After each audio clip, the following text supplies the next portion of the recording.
කරන්න යන අපේ විශේෂන් එකේ දෙවැනි දවස අපිට හදිසි ගැටලු කීපයකින් අපිට එක සතියක් කරන්න බැරිනවා මේ අපේ සෙෂන් එකේ දෙවැනි දවස් තමයි අද මේ දුවන්නේ තියරි පොයින්ට්ස් ඩිස්කස් කිරීම සම්බන්ධව තියෙන අපි පළවෙනි පොයින්ට්ස් 25 සාකච්ඡා කරා ඔයාලගේ මේ පළවෙනි ප්‍රශ්න 25 සාකච්ඡා කරා ඊට පස්සේ ඔයාලට දෙවන 25 තමයි අපි ඩිස්කස් කරන්න යන්නේ ඒක යටතේදී ඔයාලට ප්‍රධානව තියෙනවා යුනිට්ස් කීපයක තියරි පොයින්ට්ස් ඒක යටතේ ප්‍රධානම අපි ටාගට් කරලා තියෙන විද්‍යුත් රසායනයේ තියරි පොයින්ට්ස් ටිකයි ඊට අමතරව මේ කර්මාන්තවල ප්‍රධාන තියරි පොයින්ට්ස් ටිකයි හරිද හරි අපි පටන් ගමු 26 වෙනි ප්‍රශ්නේ වැඩි කතා නැතුව x ධන හා OH ශ්‍රේණ අයනවල විශාලත්වය අඩු නිසා සාපේක්ෂව ඉහළ වේගයක් පවතී ඔය කතන්දරේ හරි සාපේක්ෂව ගත්තාම x ධන අයනයේ තමයි අයන අතරින් ජලීය ද්‍රාවණයේ වැඩිම වේගයක් පවතින්නේ OH ශ්‍රේණ අයනය ගත්තත් එහෙම තමයි එයාගේ වේගය ඊටාම ඉහළ වගයක් තියෙනවා වේගය ඊටාම ඉහළ වගයක් තියෙනවා ඒ ප්‍රකාශය හරි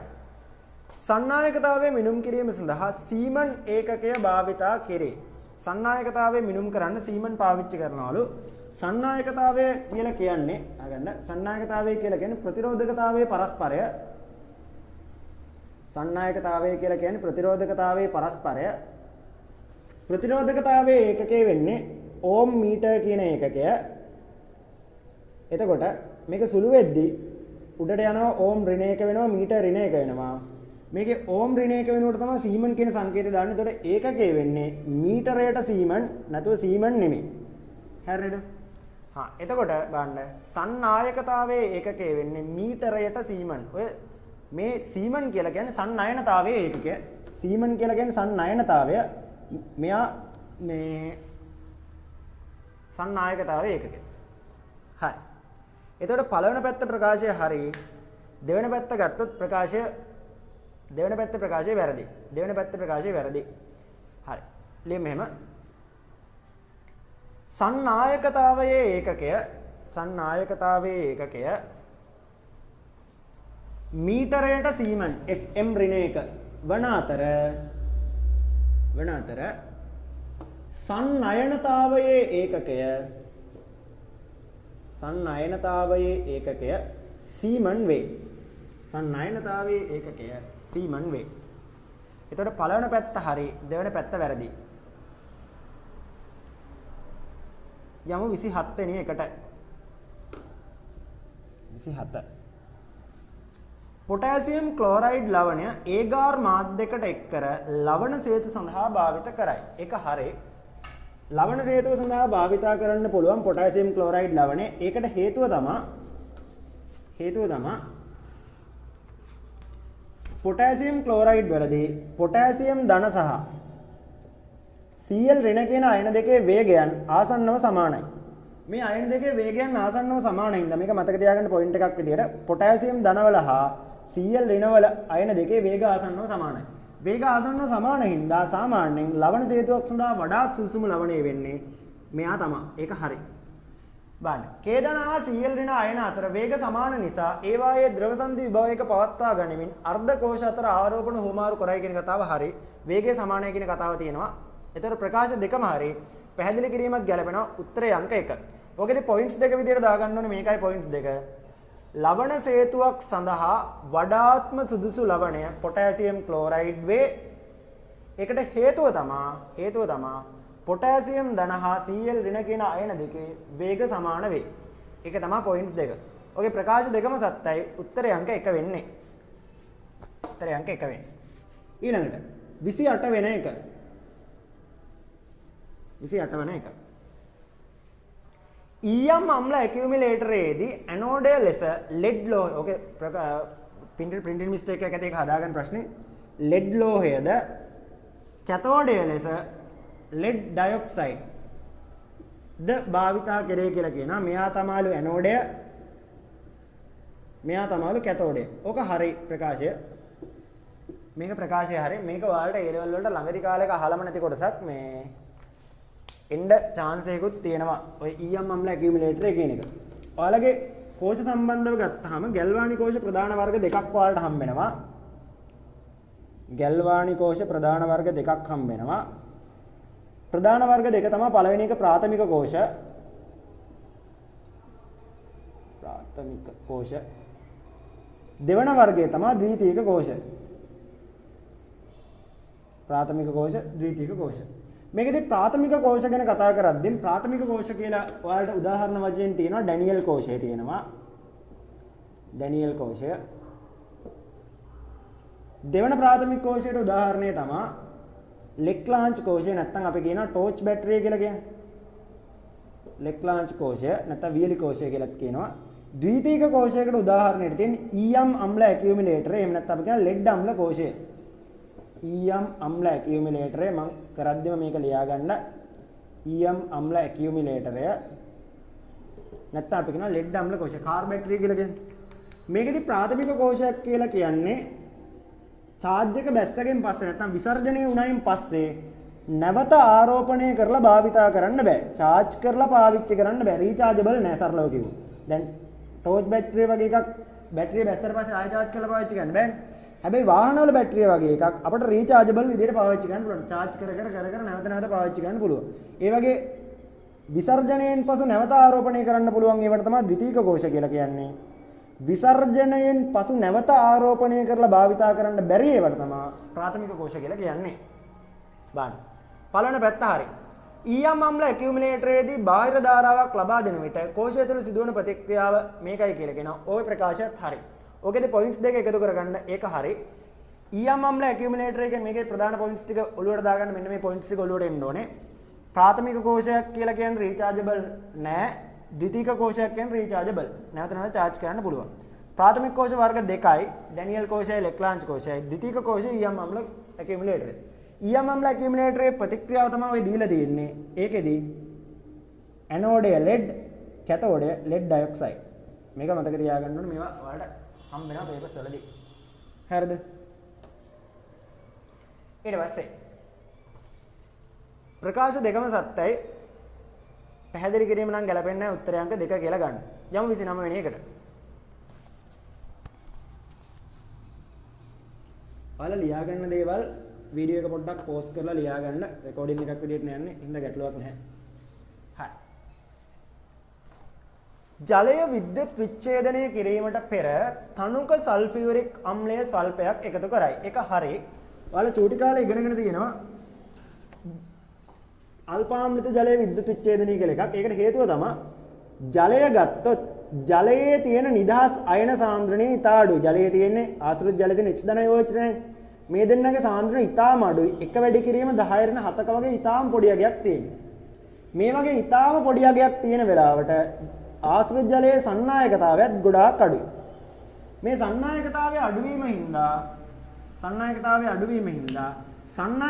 වැඩි කරගන්න අයන සාන්ද්‍රණය වැඩි කර ගැනීමේ අරමුණින් තමයි සල්ෆියුරික් වගේ අම්ලයකින් පොඩ්ඩක් දාන්නේ. මොකද ප්‍රබල අම්ලයක් දාපුවාම එයා විඝටනය වෙලා ද්‍රාවණයට අයන ලබා දෙන හින්දා ද්‍රාවණයේ අයන සාන්ද්‍රණය වැඩි වෙනවා. අයන සාන්ද්‍රණය වැඩි වෙද්දී ඒත් එක්කම නිකම්ම කවුරු වැඩි වෙනවද?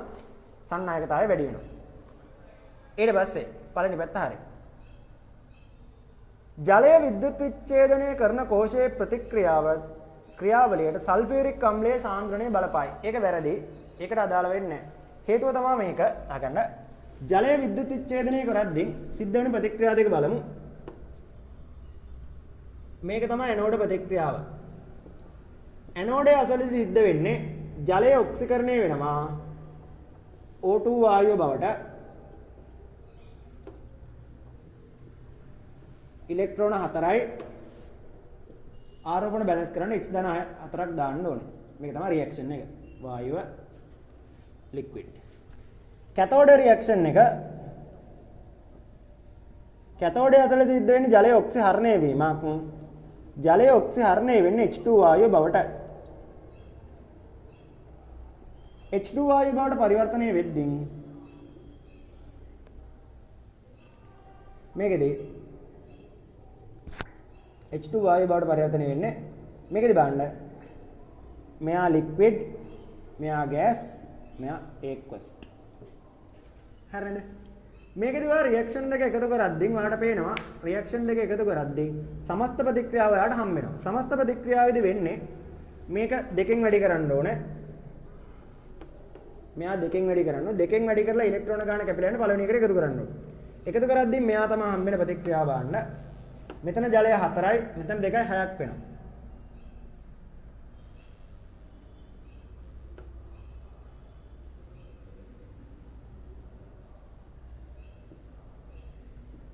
ඊට පස්සේ මෙතන ඉන්නවා O2 මෙතන ඉන්නවා දෙකක් H2 O2 වායුව ධන මෙතන O2 වෙනවා මෙතන දෙකෙන් වැඩි දෙකක් H2 වෙනවා. ඊට අමතරව මෙතන 4ක් H ධන ඉන්නවා. මෙතන දෙකෙන් වැඩි වෙදි දෙකක් OH ඍණ එනවා. 4ක් H ධනයි දෙකක් OH ඍණයි සම්බන්ධ වුණාම මෙතන හැදෙනවා ජලය. ඒ ජලය මෙයත් එක්ක සුළු වෙද්දී සුළු කරන්නයි තියෙන්නේ. ඒ ජලය 4ක් OH ඍණත් එක්ක එකතු වෙද්දී මෙතන හැදෙනවා ජලය 4ක්. ජලාණු 4ක් හැදෙනවා. H ධනයි OH ඍණ එකතුලා ඒ ජලාණු 4 මේ පැත්තේ OH ඍණත් එක්ක සුළු කරපුවාම ඔයාලට සමස්ත ප්‍රතික්‍රියාව හම්බ වෙනවා. මේක උඩින් ලියන්න. සමස්ත ප්‍රතික්‍රියාව හම්බ වෙනවා මෙන්න මේ විදිහට. දෙකක් ජලය ලික්විඩ් පරිවර්තනය වෙනවා. H2 වායුව දෙකක් ධන O2 වායුව විදිහට. මේ ප්‍රතික්‍රියාවේ කිසිම තැනකට සල්ෆියුරික් අම්ලයේ සම්බන්ධතාවයක් නැති හින්දා මේ ප්‍රතික්‍රියාව සඳහා සල්ෆියුරික් අම්ලයේ සාන්ද්‍රණයේ බලපෑමක් නැහැ. මේකයි එහෙනම් ජලයේ විද්‍යුත් විච්ඡේදනයේ ඔක්සිකරණ ප්‍රතික්‍රියාව පොයින්ට් එක විදිහට එකතු කරගන්න. ජලයේ විද්‍යුත් විච්ඡේදනය කරද්දී ඔක්සිකරණය වෙලා O2 හැදෙනවා. ඔක්සිහරණය වෙන තැන H2 හැදෙනවා. ඉලෙක්ට්‍රෝන ගාන කැපිලා යන දෙවෙනි එක දෙකෙන් වැඩි කරලා එකතු කරන්න ඕනේ. එකතු කරද්දී මෙන්න මේ සමස්ත ප්‍රතික්‍රියාව හම්බ වෙනවා. සමස්ත ප්‍රතික්‍රියාවට සල්ෆියුරික් වල සහභාගීත්වයක් නැති හින්දා ඒක අදාළ වෙන්නේ නැහැ. ඇත්තටම හරි. පීඩියෝ එක පෝස්ට් කරලා රියැක්ෂන් එක ලියා ගන්න. මම පොයින්ට් එක දෙන්නම්. ලියන්න මේ කරලා සමස්ත ප්‍රතික්‍රියාව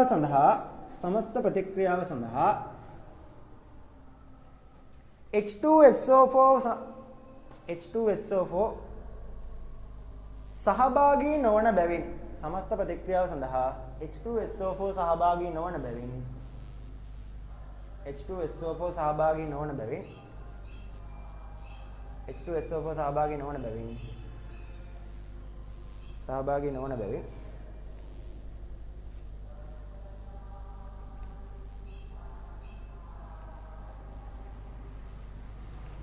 ක්‍රියාවලිය කෙරෙහි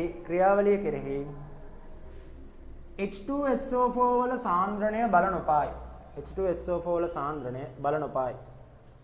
H2SO4 වල සාන්ද්‍රණය බලපාන්නේ නැත. ඒක හරි. පළවෙනි පැත්ත හරි. දෙවෙනි පැත්ත වැරදි. යන්න 30 වෙනි එකට.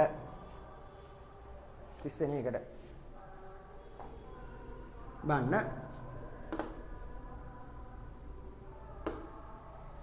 ජලය විද්‍යුත් විච්ඡේදනය කිරීම සඳහා අවශ්‍ය කරන අවම විභවාන්තරය දීලා තියෙනවා 1.23ක් වෙනවලු. ඕක හරි ප්‍රකාශය.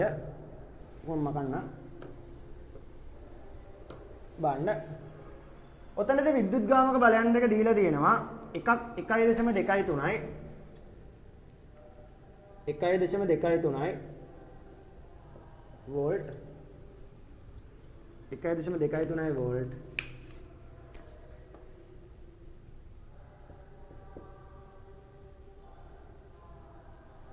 කැෂම 2.3 වෝල්ට්. ඊළඟ එක්කෙනා 0.0 වෝල්ට්. මෙතනදී කෝෂයේ විද්‍යුත් ගාමක බලය වෙන්නේ අපි දන්නවා කෝෂයේ විද්‍යුත් ගාමක බලය අපිට හොයන්න පුළුවන් E සෙල් සමානයි කැතෝඩේ ගානෙන් ඇනෝඩේ ගාන අඩු කරන්න ඕනේ. කියන්නේ මේකෙදි මෙයාගෙන් මෙයා අඩු කරන්න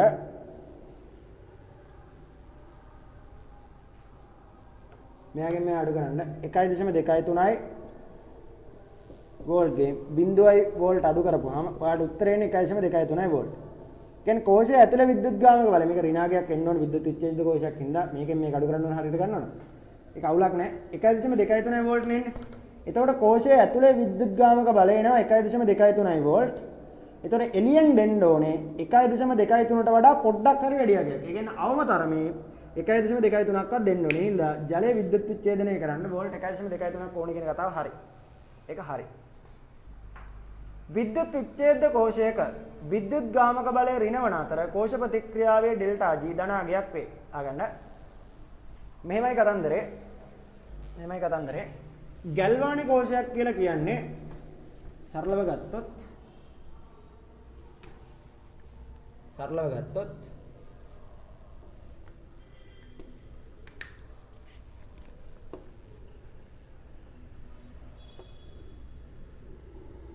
ගැල්වානික කෝෂ ගත්තොත් අනිත් පැත්ත විද්‍යුත් විච්ඡේද්‍ය කෝෂ ගත්තොත් මේ වර්ග දෙක ගැන කතා කරද්දී ගැල්වානික කෝෂය විද්‍යුත් විච්ඡේද්‍ය කෝෂය කියන වර්ග දෙක ගැන කතා කරද්දී මෙතන ගැල්වානික කෝෂයක් කියලා කියන්නේ ස්වයන් සිද්ධ ප්‍රතික්‍රියාවක ප්‍රතිඵලයක් විදිහට ධාරාවක් හදනවා. ඒතර මෙයාගේ ප්‍රතික්‍රියාව ස්වයන් සිද්ධයි. ස්වයන් සිද්ධයි කියලා කියන්නේ ඩෙල්ටා G ඍණයි. මේක විද්‍යුත් විච්ඡේද්‍ය කෝෂයක්. විද්‍යුත් විච්ඡේද්‍ය කෝෂයක් කියලා කියන්නේ බාහිරින් ශක්තිය ලබා දීලා ස්වයන් සිද්ධ කරනවා ප්‍රතික්‍රියාව. ඒ කියන්නේ ප්‍රතික්‍රියාව ස්වයන් සිද්ධ නැහැ.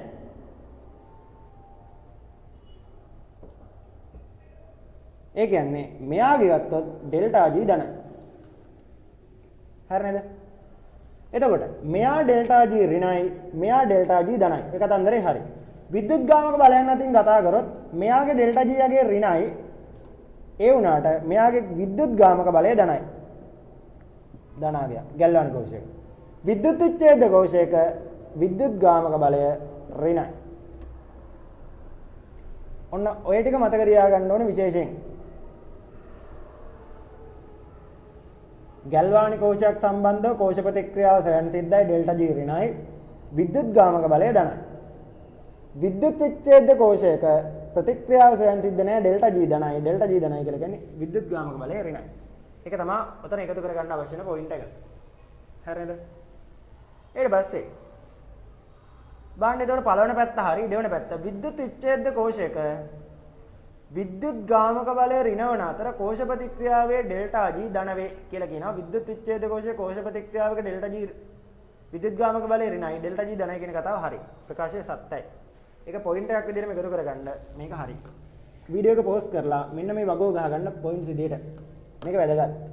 2021 A level paper එකේ ස්ට්‍රක්චර්ඩ් එකේ තියෙනවා මෙන්න මේ වගුව සම්පූර්ණ කරන්න ඕනේ. හරි. පළවෙනි පැත්තත් හරි දෙවෙනි පැත්තත් හරි. පැහැදිලි කිරීම නම් ගැලපෙන්නේ උත්තරාංක දෙක කියලා ගන්න. යන 31 වන එකට 31 වන එකට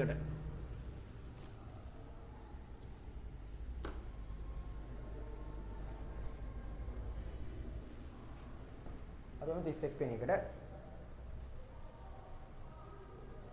බලන්න. විද්‍යුත් විච්ඡේදනයකදී විද්‍යුත් විච්ඡේදය තුළින් එකම විද්‍යුත් ප්‍රමාණයක් ලැබීමේදී මුක්ත වන ස්කන්ධ ඒ ද්‍රව්‍යවල රස සමක ස්කන්ධ වලට සමාන වේ කියලා කියනවා. අන්න ඔය තියෙන්නේ ඔයාලගේ විද්‍යුත් රසායනට අදාළව තියෙන අවසාන නියම දෙකක් ඔයාලට තියෙනවා ඉගෙන ගන්න ෆැරඩේ නියම කියලා. ඔය ෆැරඩේ නියම ආශ්‍රිතව ප්‍රශ්න දෙකක් තියෙන්නේ. ෆැරඩේ නියමයේ ආශ්‍රිත ප්‍රශ්න දෙකක් තියෙන්නේ. ඔයදී ෆැරඩේ නියමයේ ආශ්‍රිත ප්‍රශ්න දෙකේදී බලන්න විද්‍යුත් විච්ඡේදනයකදී විද්‍යුත් විච්ඡේදය තුළින් එකම විද්‍යුත් ප්‍රමාණයක් ලැබීමේදී මුක්ත වන ස්කන්ධ ඒ ද්‍රව්‍යවල රසායනික සමක වලට සමාන වේ කියන කතාව සමාන වේ නෙමෙයි ඔක සමානුපාතික වේ කියලා එන්න ඕනේ ගැටලුවක් නැහැ ඒක බලමු ඊට පස්සේ ඒක හරි ඔය තියෙන්නේ මේ ෆැරඩේගේ දෙවන නියමය 1 ඇම්පියර් ධාරාවක් තප්පර එකක කාලයක් තුලදී විද්‍යුත් විච්ඡේදයක් කරා ගලා යාමේදී තැන්පත් වන ස්කන්ධය රසායනික සමක ස්කන්ධයයි ඒක හරි ප්‍රකාශය හරි ප්‍රකාශ දෙකම හරි ඔක පොයින්ට්ස් දෙකක් විතර ප්‍රකාශ දෙක ඩිරෙක්ට් එකතු කරගන්න කෙලින්ම පළවෙනි පැත්තේ තියෙන ෆැරඩේගේ දෙවෙනි නියමය දෙවෙනි පැත්තේ තියෙන්නේ මේවා එක හරි හරි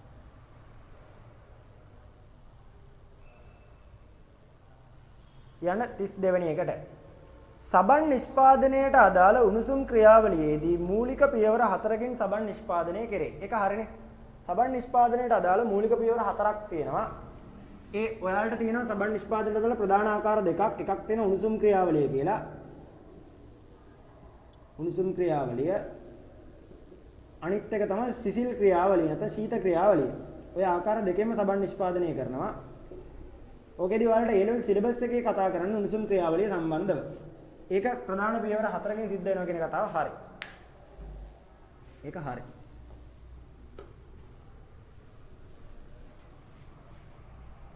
ඊට පස්සේ සබන් ක්‍රියා නිෂ්පාදනය අඛණ්ඩ ක්‍රියාවලියක් continuous process එකක් ලෙස සිදු කරේ කියන කතාවත් හරි. අගන්න සබන් නිෂ්පාදනය ගත්තාම සබන් නිෂ්පාදනය ආකාර දෙකකටම කරන්න පුළුවන්. කාණ්ඩ ක්‍රියාවලියක්. ඒ කියන්නේ batch production එකක් විදිහට කරන්නත් පුළුවන්. continuous production එක කියන්නේ අඛණ්ඩ ක්‍රියාවලියක් විදිහට කරන්නත් පුළුවන් සබන් නිෂ්පාදනය. ඒ වුණාට ඇත්තටම ගත්තොත් බහුලව කරන්න කාණ්ඩ ක්‍රමය තමයි බහුලව කරන්නේ. ඒ වුණාට දෙවිදිහටම කරන්න පුළුවන් එක ගැටලුවක් නැහැ. ඔකදී අඛණ්ඩ කාණ්ඩ කියන එක ගැන අයිඩියා එකක් නැත්තම් මෙහෙම හිතන්න. සාමාන්‍යයෙන් අඛණ්ඩ ක්‍රියාවලියක් කියලා කියන්නේ උදාහරණයක් වාහනයක් වගේ හදනවා නම් වාහනේ පටන් ගත්තාම ඉස්සල්ලාම ස්ට්‍රක්චර් එක හදනවා. ඊට පස්සේ ඊළඟ පියවරේදී ඒ වාහනටම රෝද ටික අමුණනවා. ඊට පස්සේ එන්ජින් එක තියෙනවා. ඔහොම පියවරට යන්නේ ඉස්සරහට කියන එකම එකට තමයි සියලු දේවල් එකතු වෙලා ෆයිනල් ප්‍රොඩක්ට් එක එළියට දානවා. බැච් ප්‍රොඩක්ෂන් එකක් නැත්නම් කාණ්ඩ ක්‍රියාවලියකදී එහෙම නැහැ. කාණ්ඩ ක්‍රියාවලියකදී කරන්නේ තැන් වල එක දේවල් හදලා අවසානයේදී එක තැනකදී මේ ඔක්කොම එකතු කරනවා. අපි කියන්නේ ඇසෙම්බල් කරනවා කියලා කියන්නේ. එක තැනක ඇසෙම්බල් කරනවා. ඒක තමයි කාණ්ඩ ක්‍රියාවලියක සරලව කරන්නේ. ඔතනද ඔය ආකාර දෙකෙන්ම සබන් නිෂ්පාදනය කරන්න පුළුවන්. ඒක ගැටලුවක් නැහැ. කාණ්ඩ ක්‍රියාවලියක් විතර කරන්නත් පුළුවන්. අඛණ්ඩ ක්‍රියාවලියක් විතර කරන්න පුළුවන්. ඒතර මේකේ තියෙන්නේ continuous process එකක් ලෙස පමණක් සිදු කරේ කියන කතාව වැරදි. ඒක දෙවෙනි ප්‍රකාශය වැරදි. හරිනේ වැරදි. කාණ්ඩ ක්‍රියාවලියක් සහ අඛණ්ඩ ක්‍රියාවලියක් කියන ආකාර දෙකටම කරන්න පුළුවන්. පළවෙනි පැත්ත හරි, දෙවෙනි පැත්ත වැරදි. එතකොට උතන පොයින්ට් එක විදිහට එකතු කරගන්න ඕනේ සබන් නිෂ්පාදනයට අදාළ පියවර 4යි. සබන් නිෂ්පාදනයේ අඛණ්ඩ ක්‍රියාවලියක් සහ කාණ්ඩ ක්‍රියාවලියක් කියන ආකාර දෙකටම කරන්න පුළුවන් කියන එක මතක් කරගන්න ඕනේ. දෙකම හරි. සැෆොනීකරණයට පසුව ලැබෙන ජලීය ද්‍රාවණයේ ජලීය කලාපයේ සබන් වල ද්‍රව්‍යතාවය අඩු කර ගැනීමට සෝඩියම් ක්ලෝරයිඩ් යොදා ගැනීම. සෝඩියම් ක්ලෝරයිඩ් කියන්නේ බ්‍රයින් පාවිච්චි කරනවා. ඕක හරි. අගන්න. සබන් නිෂ්පාදනය වෙනවා කියලා කියන්නේ සබන් හැදෙද්දි වෙන රියැක්ෂන් එක මේකයි. මෙන්න මෙයා තමයි සබන් කියලා හැදෙන්නේ. අපි ඔකට කියනවා සෝඩියම් ලවණයක් හැදෙන්නේ. මෙයා ජලයේ දිය වෙනවා. ජලීය කලාපයේ දිය වෙද්දී මෙයා අයන දෙකට කැඩෙනවා.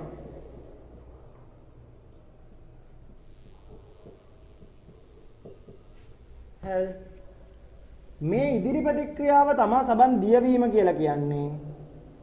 ආපසු ප්‍රතික්‍රියාව තමයි දෙන්න එකතු වෙලා සබන් තැම්පත් වීම කියලා කියන්නේ. අපිට ඕනේ පුළුවන් තරම් සබන් තැම්පත් කරලා වෙන් කරගන්න. ඒ කියන්නේ මේ සමතුලිතය පුළුවන් තරම් වම් පැත්තට නැඹුරු කරගන්න ඕනේ. වම් පැත්තට නැඹුරු කරගන්න අපි ඕකට කරන්නේ ද්‍රාවණයට එකතු කරනවා. පද්ධතියට එකතු කරනවා බ්‍රයින් නැත්නම් සෝඩියම් ක්ලෝරයිඩ්. සෝඩියම් ක්ලෝරයිඩ් දාද්දී එයා කැඩෙනවා කෑලි දෙකකට සෝඩියම් ධනයි Cl ඍණයි විදිහට. මේ සෝඩියම් ධන මගින් සෝඩියම් ධන සාන්ද්‍රය වැඩි කරනවා. වැඩි කරද්දී වැඩි එක අඩු කරගන්න සමතුලිතය ආපහු දිශාවට එනවා. එතකොට සබන් තැම්පත් වීම වැඩි වෙනවා, දිය වීම අඩු වෙනවා. ඒක හරි. සබන් වෙන් කර ගැනීම පහසු කරන්න සෝඩියම් ක්ලෝරයිඩ් පාවිච්චි කරන බ්‍රයින් පාවිච්චි කරනවා කියන කතාව හරි. ඊට පස්සේ දැන් වෙන ගැටලුව තමයි දැන් සබන් වෙන් කරගන්න බ්‍රයින් දානවනේ. සබන් වෙන් කරගන්න බ්‍රයින් දැම්මට පස්සේ දැන් ඊළඟ ප්‍රශ්නේ තමයි සබන් වල බ්‍රයින් තියෙනවා කියන්නේ සෝඩියම් ක්ලෝරයිඩ් තියෙනවා. සබන් වලින් බ්‍රයින් වෙන් කරගන්න පාවිච්චි කරන කේන්ද්‍ර අපසාරී වෙන් කිරීම කියන එක. කියන්නේ ඔකෙදි කරන්නේ සබන් මිශ්‍රණය භ්‍රමණය කරනවා අක්ෂයක් වටා. ඒ කරකවද්දී ස්කන්ධයේ වෙනස්කම් අනුව සබන් එක පැත්තකට වෙන් වෙනවා. මේ සෝඩියම් ක්ලෝරයිඩ් තව පැත්තකට වෙන් වෙනවා. ඊට පස්සේ අපිට සෝඩියම් ක්ලෝරයිඩ් ටික අයින් කරලා සබන් ටික වෙන් කරලා ගන්න පුළුවන්. ඔකට කියනවා කේන්ද්‍ර අපසාරී වෙන් කිරීම සෙන්ට්‍රිෆියුගල් සෙපරේෂන්. බණ්ඩ සැෆොනීකරණයට පසුව ලැබෙන ජලීය කලාපයේ සබන් වල ද්‍රව්‍යතාවය අඩු කර ගැනීමට බ්‍රයින් පාවිච්චි කරයි කියන කතාව හරි. සබන් පිරිපාදුවේදී සෝඩියම් ක්ලෝරයිඩ් ඉවත් කිරීම සඳහා කේන්ද්‍රාභිසාරී වෙන් කිරීම භාවිතා කරයි කියන ප්‍රකාශ දෙකම හරි. උත්තරය අංක 2. ඒක හරි. පොයින්ට්ස් දෙකම ඔලුවට දාගන්න. සබන් වල ද්‍රව්‍යතාවය අඩු කරන්න බ්‍රයින් පාවිච්චි කරනවා කියන එකයි බ්‍රයින් අයින් කරන්න කේන්ද්‍රාභිසාරී වෙන් කිරීම පාවිච්චි කරනවා කියන එකයි. මේ වගේ සාමාන්‍යයෙන් අර ඕනම එකක තියෙන අස්සෙම තියෙන පොයින්ට් එක තමයි ඔය හයිලයිට් කරලා අරන් දෙන්නේ. අස්සෙම තියෙන තැන. ඒතර සාමාන්‍යයෙන් කොමන් තියරි ටික පාවිච්චි කරන ළමයිකට මේ ටික හොයාගන්න එක එකතු කරගත්තාම සෑහෙන ගේමක් ගහගත්තා. යන්න 34 වෙනි එකට. නිමි සබන් බවට පත් කිරීමේදී සබන් ඝන බවට පත් කිරීම සඳහා සෙල්සියස් අංශක 120ට පමණ රත් කර විසිරුව හරනවට කියන ස්ප්‍රේ කරනවා කියලා ස්ප්‍රේ කරනවා. විසිරුව හරනවා කියන වචනට වඩා ඇත්තටම තේරෙනවා අපිට ස්ප්‍රේ කරනවා කියන වචනේ කිව්වම තේරෙනවා. ස්ප්‍රේ කරනවලු. කොහොමද ඔය කියන්නේ? මොකද්ද ඔය කතාවේ තේරුම? ඔය කියන්නේ මෙන්න මෙහෙම කතාවක් ඔය කියන්නේ.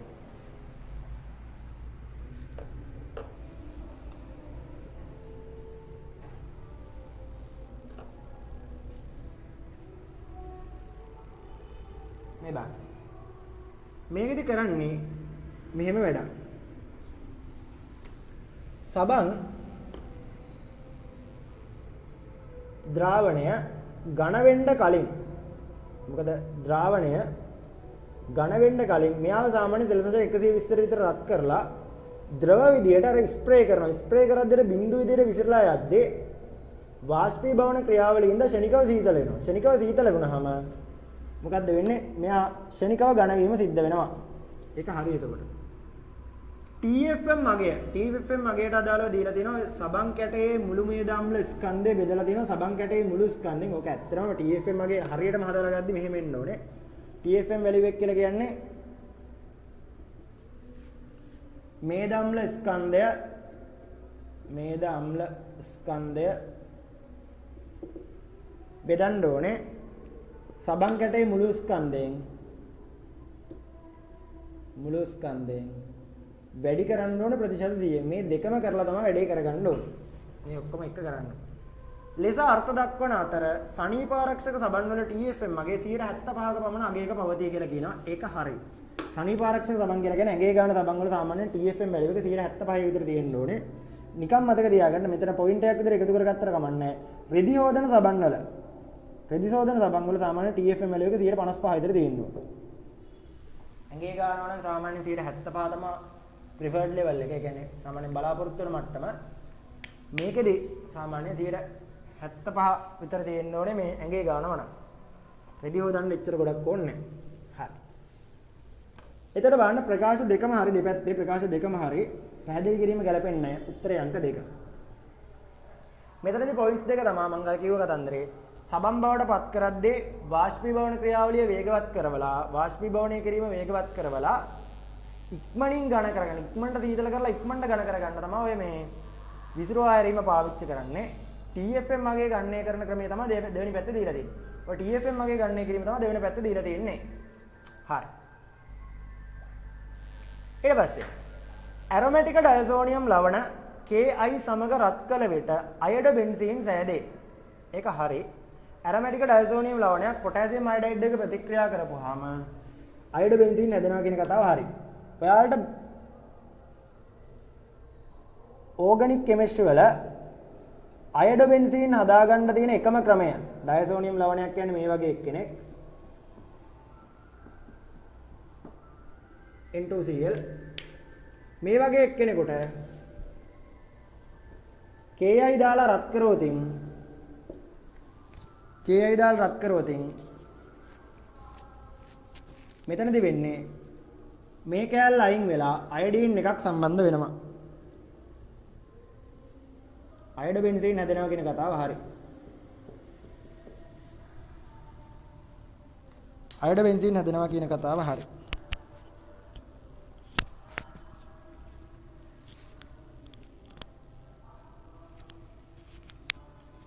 හරි. අපි යමු ඊළඟ කෑල්ලට.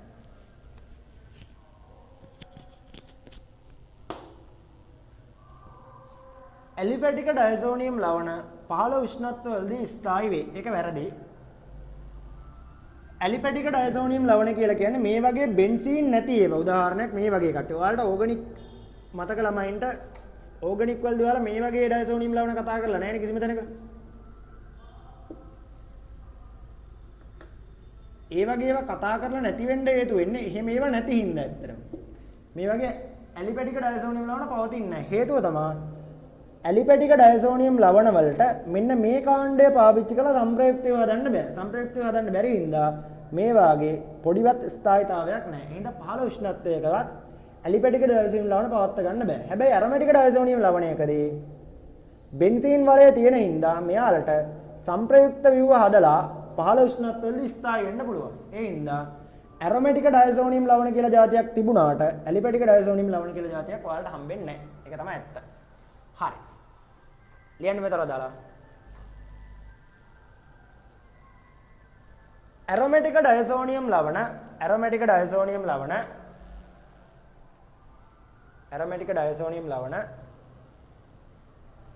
පහළ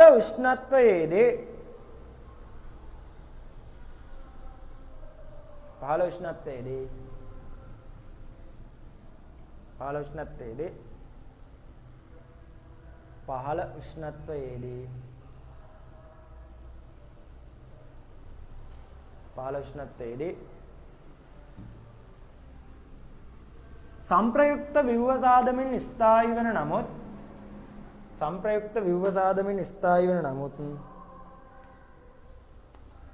නමුත් ඇලිපැටික ඩයසෝනියම් ලවණ වලට එම හැකියාව නොමැත. ඇලිපැටික ඩයසෝනියම් ලවණට එහෙම හැකියාවක් නැහැ. ඒ හින්දා ඇලිපැටික ඩයසෝනියම් ලවණ කියලා જાතියක් නැත. එහෙම જાතියක් නැහැ. වැඩේ තේරෙනවද? එතකොට බලන්න අපි ප්‍රකාශ ගැන කතා කරද්දී අපි මෙතන ප්‍රකාශ විදියට කතා කරලා තියෙනවා පළවෙනි පැත්ත හරි දෙවෙනි පැත්ත වැරදි හරි වැරදි කියලා කියන්නේ උත්තරය අංක 3.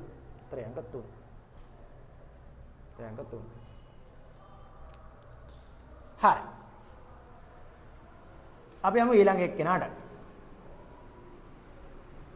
ද්‍රාවක පරිපූර්ණ ලෙස හැසිරෙන විට එම ද්‍රාවක අතර ද්‍රාව්‍ය සමතුලිත KD සඳහා අර්ථ දැක්වේ. ඔය කතාව වැරදි.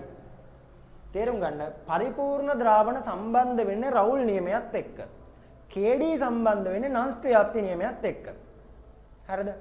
රවුල් නියමය දාන්න නම් ද්‍රාවණය පරිපූර්ණ තත්ත්වයේ තියෙනවා. රවුල් නියමය කියලා කියන්නේ මේකයි. මොකක් හරි ද්වයංගී ද්‍රාවණයක්. ඒ කියන්නේ ಜಾති දෙකක් කලවමේ ඉන්න ද්‍රාවණයක්. උදාහරණයක් A සහ B කියලා දෙන්නෙක් කලවම් වෙලා ඉන්න ද්‍රාවණයක් වාෂ්ප වෙලා වාෂ්ප කලාපයක් හදනවා කියන්නකො. එතකොට මේ වාෂ්ප කලාපේ A වල හරි B වල හරි පීඩනය සමාන වෙනවා.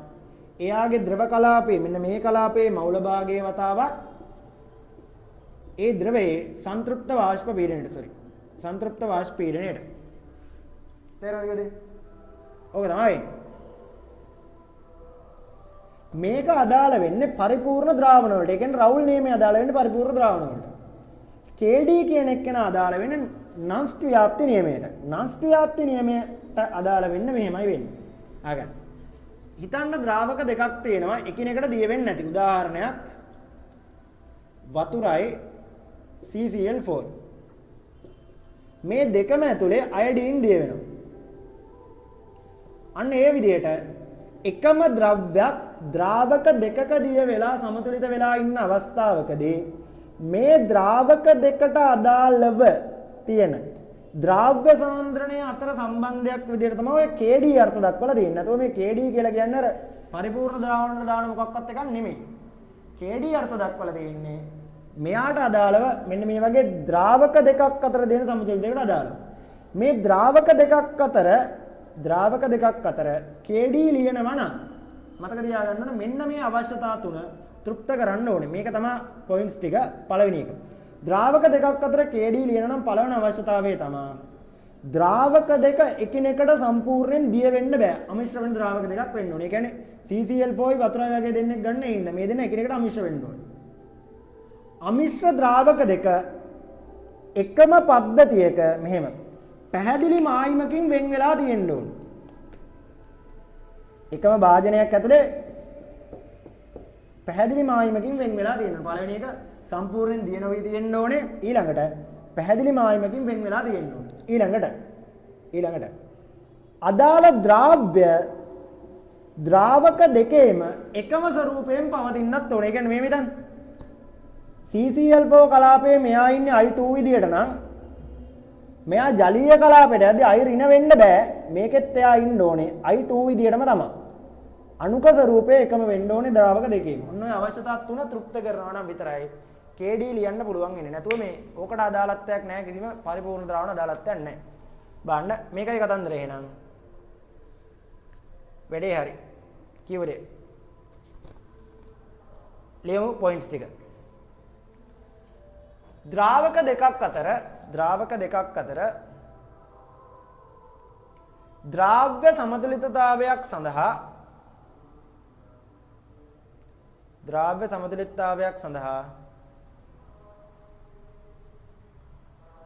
ද්‍රාව්‍ය සමතුලිතතාවයක් සඳහා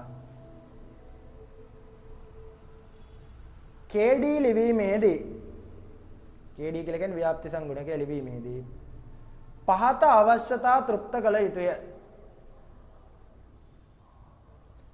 අවශ්‍යතා තෘප්ත කළ යුතුය.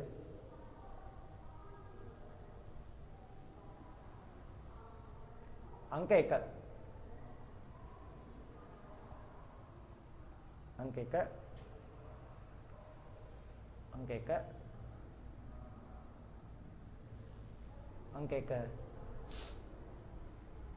ද්‍රාවක දෙක එකිනෙකට අමිශ්‍ර විය යුතුය.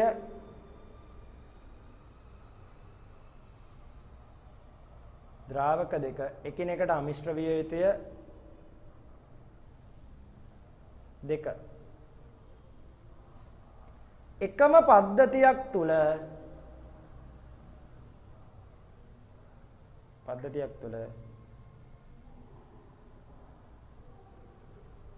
ද්‍රාවක එකිනෙක ස්පර්ශව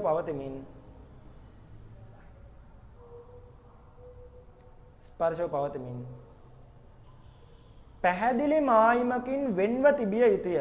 එකිනෙකට ස්පර්ශව තිබිලා පැහැදිලි මායිමකින් වෙන් වෙලා තියෙන්නත් ඕනේ. පැහැදිලි මායිමකින් වෙන්ව තිබිය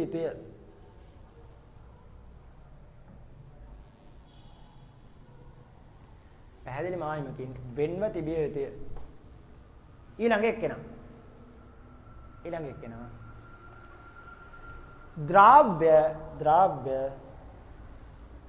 ද්‍රාව්‍ය ද්‍රාවක දෙකම තුල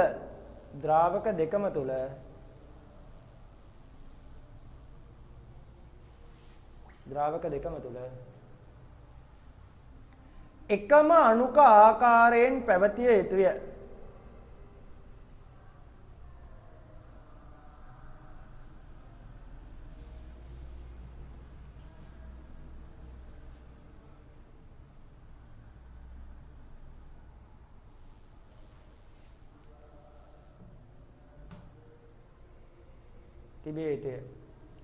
හරි නේද? එකම අණුක ආකාරයෙන් තියෙන්න ඕන. ඔන්න ඔය අවශ්‍යතාව තුන තියෙනවා නම් KD ලියන්න පුළුවන්. බලන්න. එතනොයික් අම්ලය CCl4 සහ ජලය අතර සිදුවන ව්‍යාප්තිය සඳහා KD ලිවිය නොහැක. ඕක හරි. එතනොයික් කියලා කියන්නේ කාබොක්සිලික් අම්ලයක්. කාබොක්සිලික් අම්ලයක ව්‍යාප්තිය සඳහා ඔය වගේ ද්‍රාවක දෙකක් පාවිච්චි කරන්න බෑ. ඒකට හේතුවක් තියෙනවා. එතනොයික් කියලා කියන්නේ මෙයානේ. කාබොක්සිලික් අම්ලයක් ජලීය ද්‍රාවණයේදී කියන්නේ ද්‍රවීය මාධ්‍යවලදී තනියෙන් ඉන්නේ. හැබැයි මෙයා නිර්ද්‍රවීය මාධ්‍යයකට ගියපු ගමන් මෙයාලා ද්විඅවයවීකරණය වෙනවා, ඩබල් වෙනවා. මෙහෙම. ඒ ද්විඅවයවීකරණය වීම හින්දා ජලය වගේ ද්‍රවීය මාධ්‍යයක් එක්ක එතනොයික් වල ව්‍යාප්ති සංගුණකය හොයන්න අනිත් පැත්ත නිර්ද්‍රවීය කෙනෙක් පාවිච්චි කරන්න බෑ. මේ පැත්ත නිර්ද්‍රවීය කෙනෙක් පාවිච්චි කරන්න බෑ. නිර්ද්‍රවීය කෙනෙක් පාවිච්චි කළ නොහැක. නිර්ද්‍රවීය කෙනෙක් පාවිච්චි කරන්න බැරි හින්දා සාමාන්‍යයෙන් අපි මෙතන කරන්නේ ද්‍රවීය එක්කෙනෙක් එක්ක තව ද්‍රවීය එක්කෙනෙක් උදාහරණයක් මද්දසාරයක් වගේ පාවිච්චි කරනවා. උදාහරණයක් බියුටනෝල් වගේ මද්දසාරයක් පාවිච්චි කරන්න පුළුවන්. තේරෙනවද වෙලේ? ආයෙ කියන්නම්. එතනොයික් කියලා කියන්නේ කාබොක්සිලික් අම්ලයක්. එයා නිර්ද්‍රවීය මාධ්‍යකදී ද්විඅවයවීකරණය වෙනවා. ද්විඅවයවීකරණය වුණොත් අර නාස්ප්‍රියාප්ති නියමයේ තුන්වන කතන්දරේ දාන්න බෑ. තුන්වන කතන්දරේ අර එකම අණුකාකාරයෙන් පවතින්න ඕන කියන කතන්දරේ තෘප්ත කරන්නේ. ඒ හින්දා KD ප්‍රකාශයෙන් ලියන්න බෑ. ඒක හරි.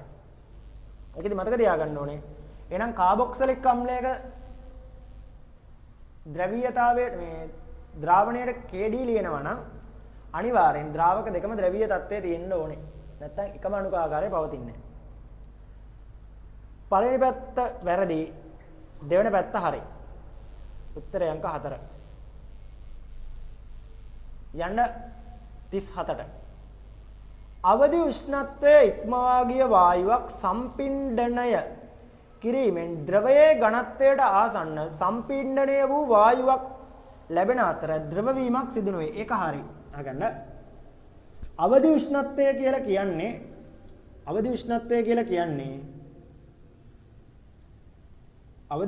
කියලා කියන්නේ පීඩණය වැඩි කරලා වායුවක් ද්‍රව කරන්න පුළුවන් උපරිම උෂ්ණත්වය. තමයි අවදි උෂ්ණත්වය කියලා කියන්නේ. හරිද? වායුව ද්‍රව කරන්න පුළුවන් උපරිම උෂ්ණත්වය තමයි අවදි උෂ්ණත්වය කියලා කියන්නේ. මේක ඉක්මවා ගියාට පස්සේ වායුව ද්‍රව කරන්න බෑ. හැබැයි මේ මෙතන අපිට පුළුවන් වායුවේ පීඩණය වැඩි කරලා වටෙන් තෙරපලා පීඩණය වැඩි කරලා පරිමාව අඩු කරන්න පුළුවන් නේ.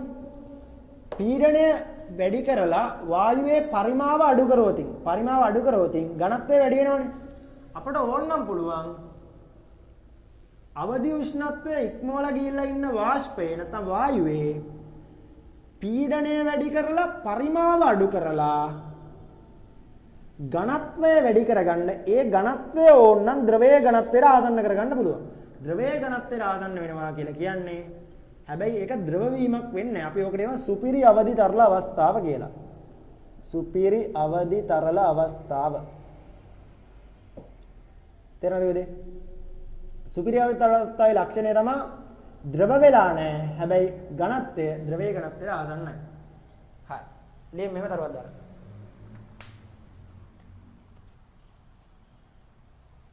වාෂ්පයක් නැත්නම් වායුවක් පීඩණය වැඩි කිරීමෙන්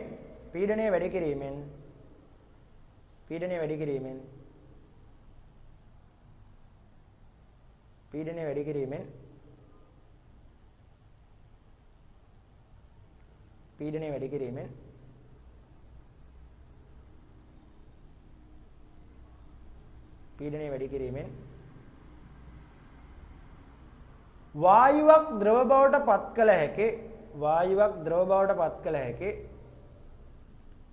උපරිම උෂ්ණත්වය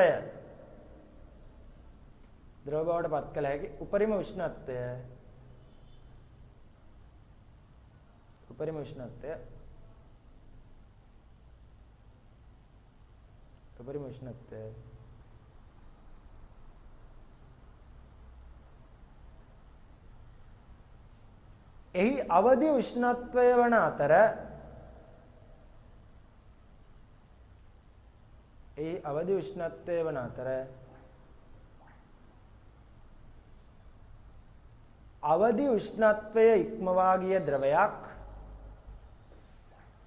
අවදි උෂ්ණත්වය ඉක්මවා ගිය වායුවක්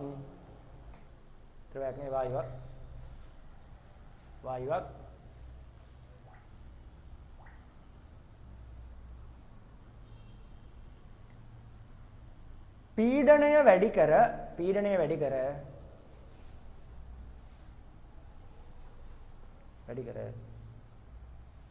පරිමාව අඩු කර ගැනීමෙන්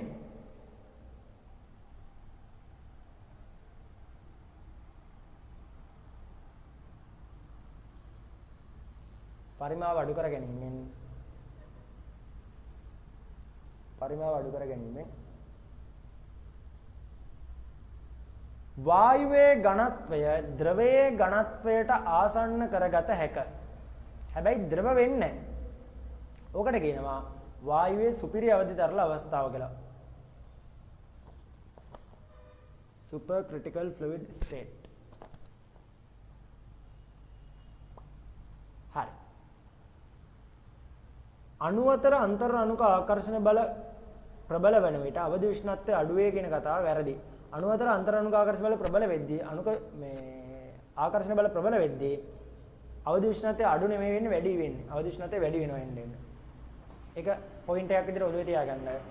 අන්තර් අණුක ආකර්ෂණ බලවල ප්‍රබලතාවය වැඩි වෙන විට කවුරු වැඩි වෙනවද? අවදි උෂ්ණත්වය වැඩි වෙනවා. පළවෙනි පැත්ත හරි, දෙවෙනි පැත්තත් හරි. දෙවෙනි පැත්ත වැරදි. උත්තරය අංක 3.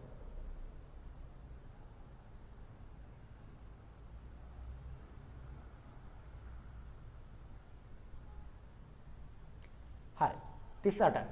බහු අවයවික ප්ලාස්ටික් වර්ගයක් වන ඔක මගින් කියලා තියෙන ඕක PVC මගින් කියලා හදාගන්න. PVC මගින් ජලනල නිෂ්පාදනයේදී ප්ලාස්ටිසයිසර් පාවිච්චි කරනවා කියන කතාව හරි. නම්‍යතාවය සහ ශක්තිය වැඩි කරන්න PVC වගේ බහු අවයවික වල ශක්තිය වැඩි කරන්න ප්ලාස්ටිසයිසර් පාවිච්චි කරනවා කියන කතාව හරි. රබර් ආශ්‍රිත නිෂ්පාදන වලදී පිරවුම් කාරකයක් ලෙස අතන පිරවුම් කාරකයක් ලෙස කියලා මෙන්න මේ ටික දාගන්න. පිරවුම් කාරකයක් විදිහට පාවිච්චි කරන්නේ සිලිකන් ඩයොක්සයිඩ් SiO2 තමයි පාවිච්චි කරන්නේ. ආයේ කැල්සියම් කාබනේට් පාවිච්චි කරන වෙලාවලුත් තියෙනවා. මේන්ලි පාවිච්චි කරන්නේ සිලිකන් ඩයොක්සයිඩ්. පිරවුම් කාරකයක් කියලා කියන්නේ පරිමාව වැඩි කරලා පෙන්වන්න පාවිච්චි කරන දෙයක් විදිහට. සිලිකන් ඩයොක්සයිඩ් පාවිච්චි කරනවා. ඒක හරි. ඊට පස්සේ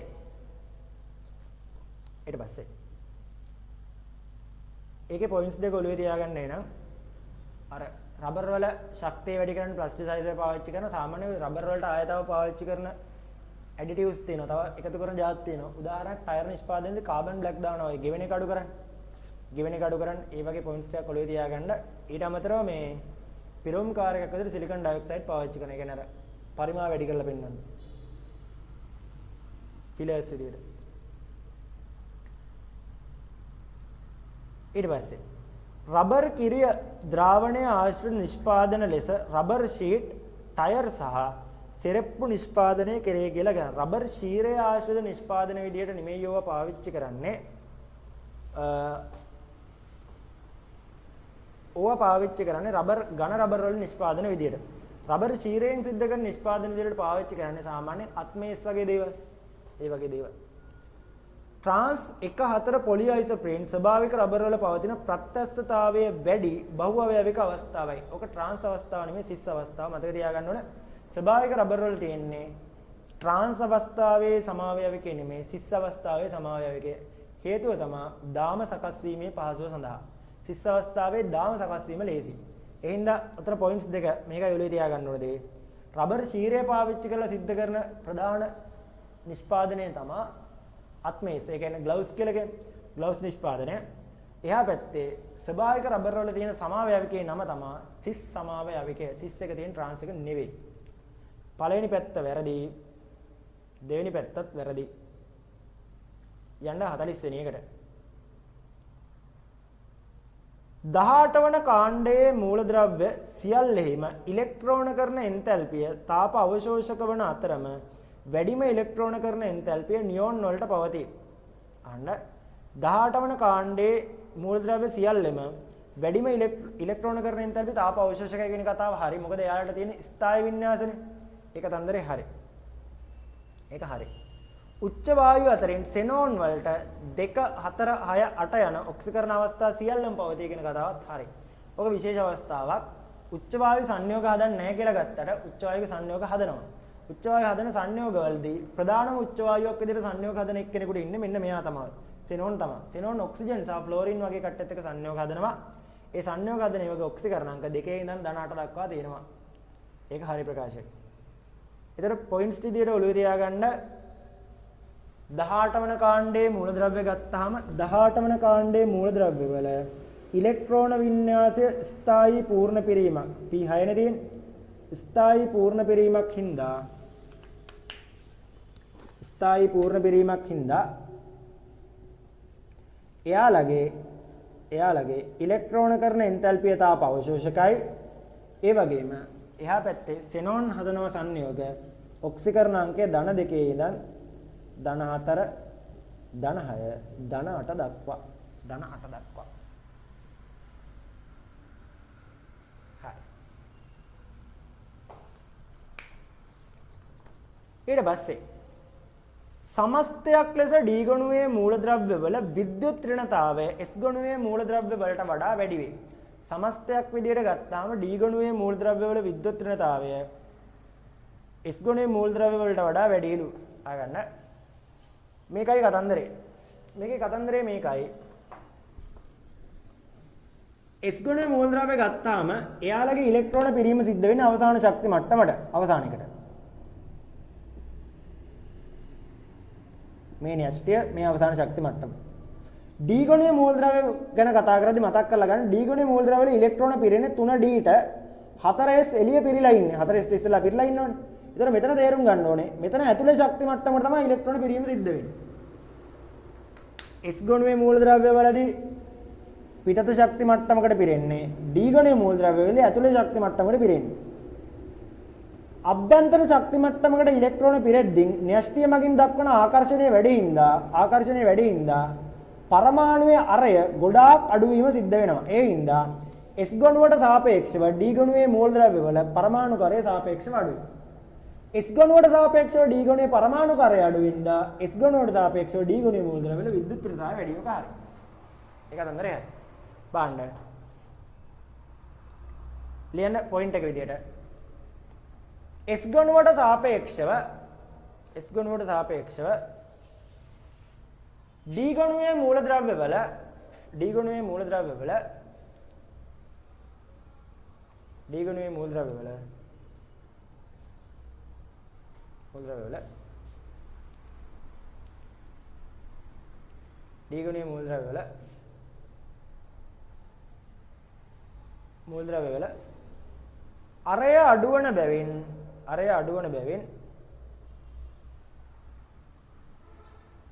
අරය අඩුවන බැවින්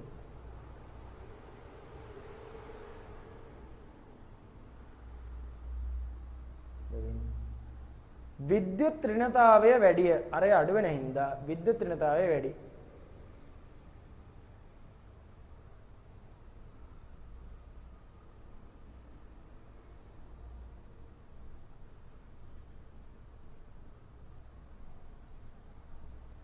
හරිද? විද්‍යුත් ඍණතාවය වැඩි. ඒක හරි. සමහර D ගොණුවේ ඔක්සයිඩ් වලට ඔක්සිකාරක ගුණ පවතී. සමහර D ගොණුවේ ඔක්සයිඩ් වලට ඔක්සිකාරක ගුණ තියෙනවලු. සමහර D ගොණුවේ ඔක්සයිඩ් වලට ඔක්සිකාරක ගුණ තියෙනවා කියලා කියනවා. ඒක හරි. සමහර කට්ටියට තියෙනවා ඔක්සිකරණය කිරීමේ හැකියාව. උදාහරණයක්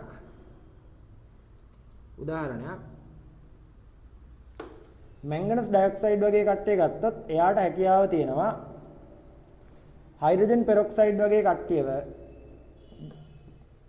O2 වායුව බවට ඔක්සිකරණය කරවන්න. දැන් මෙයා වගේ කෙනෙක් ගත්තොත් ඔක්සිකාරක ගුණ තියෙනවා කියන කතාව හරි. MnO2 වලට ඔක්සිකාරක ගුණ තියෙනවා. ඒක හරි. ඔක්සිකාරක ගුණ තියෙනවා කියන එක ඔළුවේ තියාගන්න. උදාහරණයක් මැංගනස් ඩයොක්සයිඩ් ඔළුවේ තියාගන්න. පළවෙනි පැත්තත් හරි. පළවෙනි පැත්තේ අපි පොයින්ට් දෙකක් කතා කරා. දෙවෙනි පැත්තේ ප්‍රධාන පොයින්ට් එක ඔක්සිකාරක ගුණ තියෙනවා. ඒක හරි. 42. D ගොණුවේ මූලද්‍රව්‍ය මෙන්ම ඒවා සාධන ඔක්සයිඩ් වලටද උත්ප්‍රේරක ගුණ පවතී. ඒක හරි. D ගොණුවේ මූලද්‍රව්‍ය වලටත් උත්ප්‍රේරක ගුණ තියෙනවා. ඔක්සයිඩ් වලටත් උත්ප්‍රේරක ගුණ තියෙනවා. උදාහරණයක් නිකල් කල්පනා කරලා ගන්නකො. නිකල් අපි උත්ප්‍රේරකයේ විදිහට පාවිච්චි කරනවා ඕගනික් වල හයිඩ්‍රජනීකරණයේදී. නිකල් කියලා කියන්නේ D ගොණුවේ ලෝහයක්. යකඩ අපි උත්ප්‍රේරකයේ විදිහට පාවිච්චි කරනවා ඇමෝනියා නිෂ්පාදනයේදී හේව ක්‍රමයේදී. ඒ වගේම D ගොණුවේ ඔක්සයිඩයක් වෙච්ච වැනේඩියම් පෙන්ටොක්සයිඩ් පාවිච්චි කරන උත්ප්‍රේරකයේ විදිහට මොකේද? සල්ෆියුරික් අම්ල නිෂ්පාදනය. ඒ කියන්නේ ඔක්සයිඩත් උත්ප්‍රේරක විදිහට පාවිච්චි වෙනවා, ලෝහයත් උත්ප්‍රේරක විදිහට පාවිච්චි වෙනවා. ඒක හරි.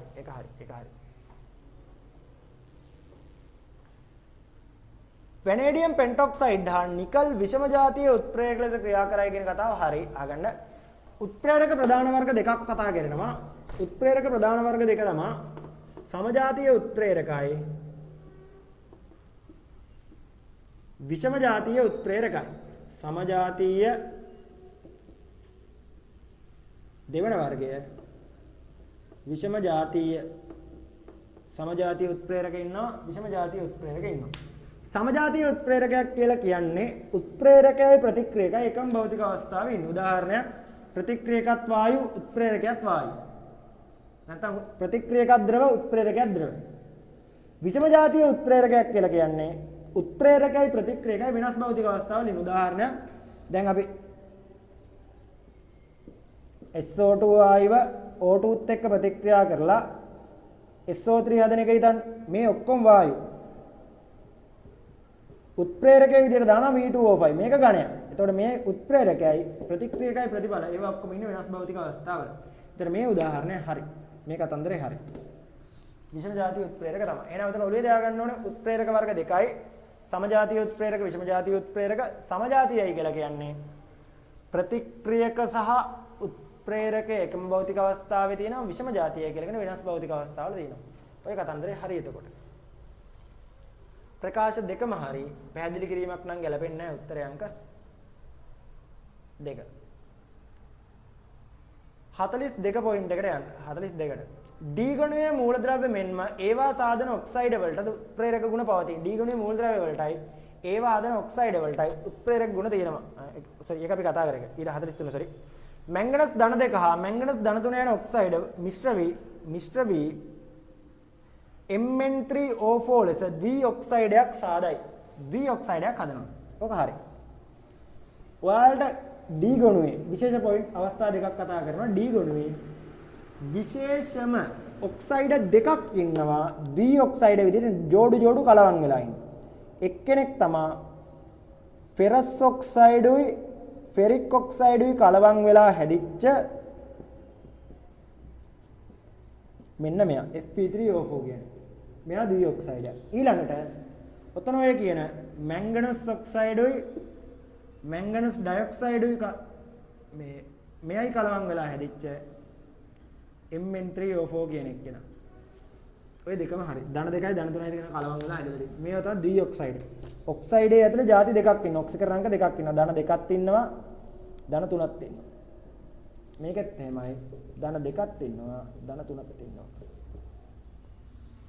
ධන දෙකයි ධන තුනයි දෙකම ඉන්නවා. ඊට පස්සේ මැංගනීස් ලෝහය සාධන Mn2O3 ඔක්සයිඩය උභය ගුණී වේ. ඒක වැරදි. මෙතන මම විශේෂ පොයින්ට් එකක් දීගෙන යන්න ටක් ගාලා මේකයි විශේෂ කරන්දරේ. අහගන්න. D ගුණයේ ඔක්සයිඩ් ගත්තාම D ගුණයේ ඔක්සයිඩ් වලින් උභය ගුණී ඔක්සයිඩ් විදියට වලට හම්බ වෙනවා ක්‍රෝමියම් හදන Cr2O3. මෙයා උභය ගුණී ඔක්සයිඩයක්. මෙයාට වඩා ඔක්සිකරණාංකයේ අඩු කට්ටිය භාෂ්මිකයි වැඩි කට්ටිය ආම්ලිකයි. මෙයා තමයි උභය ගුණී එක්කෙනා ක්‍රෝමියම්ගේ. මැංගනස්ගේ මෙයා තමයි උභය ගුණී එක්කෙනා MnO2 නැතු Mn2O3 නෙමෙයි. ඊට පස්සේ වැනේඩියම් වලත් VO2 තමයි උභය ගුණී. VO2 තමයි උභය ගුණී. මෙයාට වඩා අඩු කට්ටිය භාෂ්මිකයි වැඩි කට්ටිය ආම්ලිකයි. මතක තියාගන්න තියෙන එච්චරයි. මේ තුන් දෙනා තමයි උභය ගුණී විදිහට ඉන්නේ. ක්‍රෝමියම් වල ධන 3 එක්කෙනා මැංගනස් වලයි වැනේඩියම් වලයි ධන 4 එක්කෙනා තමයි උභය ගුණී ස්වරූපයෙන් පවතින්නේ. හරිද? ඊට පස්සේ පළවෙනි පැත්ත හරි දෙවෙනි පැත්ත වැරදි. වීඩියෝ එක පෝස්ට් කරලා පොයින්ට්ස් ටික ඔයාලා ලියා ගන්න. පොයින්ට්ස් ටික මහා කතන්දරයක් නෑ. D ගුණයේ උභය ගුණී ඔක්සයිඩ් ටික කියලා දුන්නේ. මේ ඔක්සිකරණාංකයට වඩා වැඩි කට්ටිය ආම්ලිකයි අඩු කට්ටිය භාෂ්මිකයි චක්.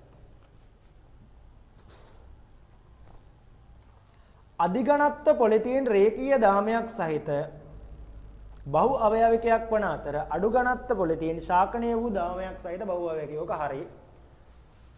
පොලිතීන් ගත්තාම පොලිතීන් දාම ආකාර දෙකකට පවතිනවා. එකක් අපි කියනවා හයි ඩෙන්සිටි පොලිඑතිලීන් අධිඝනත්ව පොලිතීන්. අධිඝනත්ව පොලිතීන් කියලා කියන්නේ මෙහෙමයි. පොලිතීන් දාම තියෙනවනේ. මේ දාම මේ වගේ රේඛීය දාම විදියට තියෙන්නේ. හරිද? අධිඝනත්ව අපි කරන්නේ HDP high density polyethylene කියලා. අඩු ඝනත්ව පොලිතීන්ට LDP low density polyethylene. මෙයාගේදී දාම වලට මෙහෙම ශාඛා කොටස් තියෙනවා. අතු තියෙනවා. මේ අතු තියෙන ඉඳ වෙන වැඩේ තමයි මේ වගේ ළඟ දාම වලට ඇහිරෙන්න බෑ. ළඟ ඇහිරෙන්න බැරි ඉඳා ඒකක පරිමාවක ස්කන්ධය අඩුයි. ළඟ ඇහිරෙන්න පුළුවන් මෙයාට ළඟ ඇහිරෙන්න පුළුවන් ඉඳා මෙයාගේ ඒකක පරිමාවක ස්කන්ධය වැඩි. ඒ හින්දා මෙයාගේ ඝනත්වය වැඩි. ඒකයි මේකට high density polyethylene අධිඝනත්ව පොලිතීන් කියන්නේ. ශාකණය වෙච්ච දාම තියෙන හින්දා මෙයාගේ අර මේ වගේ දාම වලට ළඟ ඇහිරෙන්න බෑ. දාම වලට ළඟ ඇහිරෙන්න බැරි හින්දා මෙයාගේ ඒකක පරිමාවක ස්කන්ධය අඩුයි. ඒ හින්දා ඝනත්වය අඩුයි. මෙයා HDP මෙයා LDP අධිඝනත්ව පොලිතීන් සහ low density polyethylene. ඕකයි කතන්දරේ. හරිද? ප්ලාස්ටික් වර්ග අතරින් බේක්ලයිට් සහ මෙලමයින් තාපස්ථාපන බහුව අවයවික වේ. ඒක හරි. කතන්දරේ හරි. මේ දෙන්න තාපස්ථාපනයි. ඊටු සියල්ල තාපස විකාරයයි.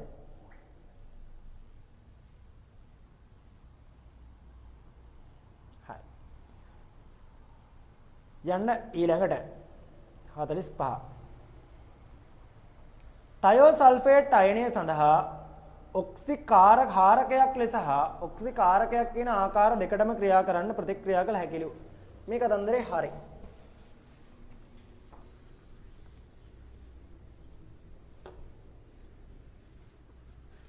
තයෝසල්ෆේට් අයනයේදී බලන්න තයෝසල්ෆේට් අයනයේදී ඔක්සිකරණ අංකය වෙන්නේ මෙයාගේ 2x ඔක්සිජන්ගේ ඍණ 6යි සමානයි ඍණ 2යි. මේක එහා පැත්තට දාද්දී x සමානයි කියලා එනවා ඔයාට. සුළු වුණාම ධන 2ක් කියලා. සල්ෆර් වල ඔක්සිකරණ අංකය ධන 2 ඉඳන් මෙයාට බිඳුව ඍණ 2 පැත්තට ඔක්සිහරණය වෙන්නත් පුළුවන්. ධන 4 ධන 6 පැත්තට ඔක්සිකරණය වෙන්නත් පුළුවන්. ඒ හින්දා මෙයාගේ ওই කතන්දර දෙකම තියෙනවා කියන කතාව හරි. තීරික කතාව හරි. ওই කතන්දර දෙකම තියෙනවා කියන කතාව හරි. ඊට පස්සේ ඕනනම් උදාහරණයක් කියලා දෙන්න පුළුවන් මේ ඔයාලා දන්නම් ප්‍රතික්‍රියාවක් තියෙනවා සෝඩියම් තයෝසල්ෆේට් හිතන්නකෝ.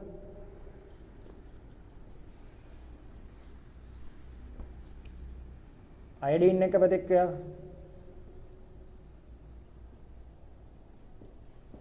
මේ දෙන්න අයඩමික අනුමාපනයක දැන් ප්‍රතික්‍රියාව විදිහට ගන්න මේ දෙන්න ප්‍රතික්‍රියා කරලා හැදෙනවා සෝඩියම් අයඩයිඩ් හැදෙනවා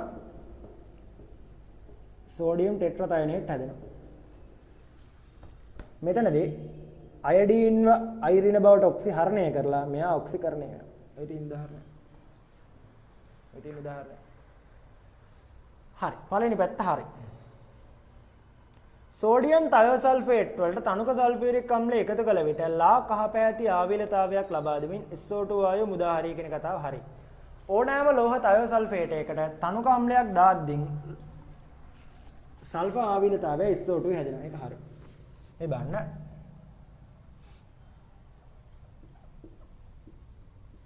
සෝඩියම් තයෝසල්ෆේට් මෙයාට අපි දානවා තනුක සල්ෆියුරික් අම්ලය. දාද්දින් වෙන්නේ මේකයි. මේ සෝඩියමුයි මේ සල්ෆේට් එකතුලා සෝඩියම් සල්ෆේට් හැදෙනවා. මෙතනින් සල්ෆර් කෑල්ලක් අයින් වෙලා ගිහිල්ලා ලා කහ පාට සල්ෆර් ආවිලතාවය දෙනවා. සල්ෆර් ඩයොක්සයිඩ් වායුව හැදෙනවා. ජලය හැදෙනවා. මේක මතක තියාගන්න ඕනේ. මේක ලා කහ පාටයි. ආගෙන කොහේ හරි තැනකදී මෙන්න මේ පොයින්ට් එක දැක්කොත් මේ පොයින්ට් එක ඔළුවේ තියාගන්න ඕනේ. තයෝසල්ෆේටයකට තනුක අම්ලයක් දාද්දී SO2 වායුව නිදහස් කරමින් ලා කහ පාට සල්ෆර් ආවිලතාවය ලබා දෙනවා. කොහේ හරි තැනකදී ලා කහ පාට සල්ෆර් හැදෙනවා කියලා තිබ්බොත් ඒකේ තේරුම තමයි කවුරු හැදුනා කියන එකද? කවුරු තිබ්බ කියන එකද? සල්ෆර් තිබ්බ කියන. මේ තයෝසල්ෆේට් තිබ්බ කියන එක. තනුක අම්ලයක් දාන්න. මේකයි පොයින්ට් එක. එතකොට තයෝසල්ෆේටයකට තනුක අම්ලයක් එකතු වෙද්දී SO2 වායුවයි ලා කහ පාට සල්ෆරයි හැදෙනවා. ඒක හරි. 46 17 වන කාණ්ඩයේ සියලු හැලජන ඍණ 1 සිට සහ බිඳුව ඔක්සිකරණාංක පෙන්වයි. 17 වන කාණ්ඩයේ සියලුම හැලජන ඍණ 1යි බිඳුවයි ඔක්සිකරණාංක පෙන්වනවලු. ඍණ 1 සහ බිඳුව පෙන්වනවා. අහගන්න. 17 වන කාණ්ඩයේ මූලද්‍රව්‍ය ගත්තොත් උඩම ඉන්නවා ෆ්ලෝරින්, ක්ලෝරින්, බ්‍රෝමීන්, අයඩින්. ඔය ටිකනේ ප්‍රධාන වෙන්නේ. මේකෙදි ෆ්ලෝරින් වලට පවතින ඍණ 1යි බිඳුවයි විතරයි. මෙයාලට එහෙම නැහැ. මෙයාලට ඍණ 1 ඉඳන් ධන 7 වෙනකම් ඔක්සිකරණාංක තියෙන්න පුළුවන්. හරිද? ධන 7 වෙනකම් ඔක්සිකරණාංක තියෙන්න පුළුවන්. ගැටලුවක් නැහැ. මේකෙදි හැම එක්කෙනාටම ඍණ 1යි බිඳුවයි තියෙනවා කියන කතාව නම් හරි. ඒකෙදි මතක තියාගන්න ඕන ෆ්ලෝරින් වලට ධන ඔක්සිකරණාංක පවතින්නේ නැහැ. ආවර්තිත වගේ ධන ඔක්සිකරණාංක නොපවතින එක්කෙනෙක් තමයි ෆ්ලෝරින් කියලා කියන්නේ. ලියමු පොයින්ට් එක. හැලජන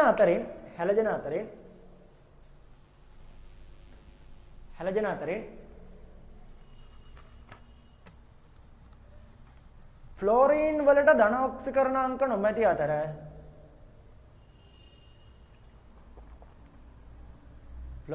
ධන ඔක්සිකරණාංක නොමැති අතර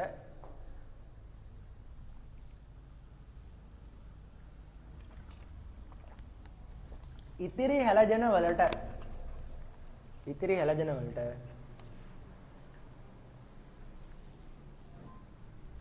ඍණ 1 සිට ධන 7 දක්වා ඔක්සිකරණ අංක පවතී. ඍණ 1 ඉඳන් ධන 7 දක්වා ඔක්සිකරණ අංක පවතිනවා.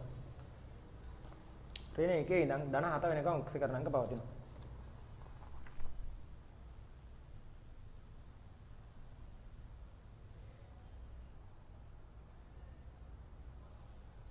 මේකෙදි හැම එක්කෙනාටම ඍණ 1.0යි තියෙනවා කියන කතාව හරි. ෆ්ලෝරින්ටත් ඍණ 1.0යි තියෙනවා.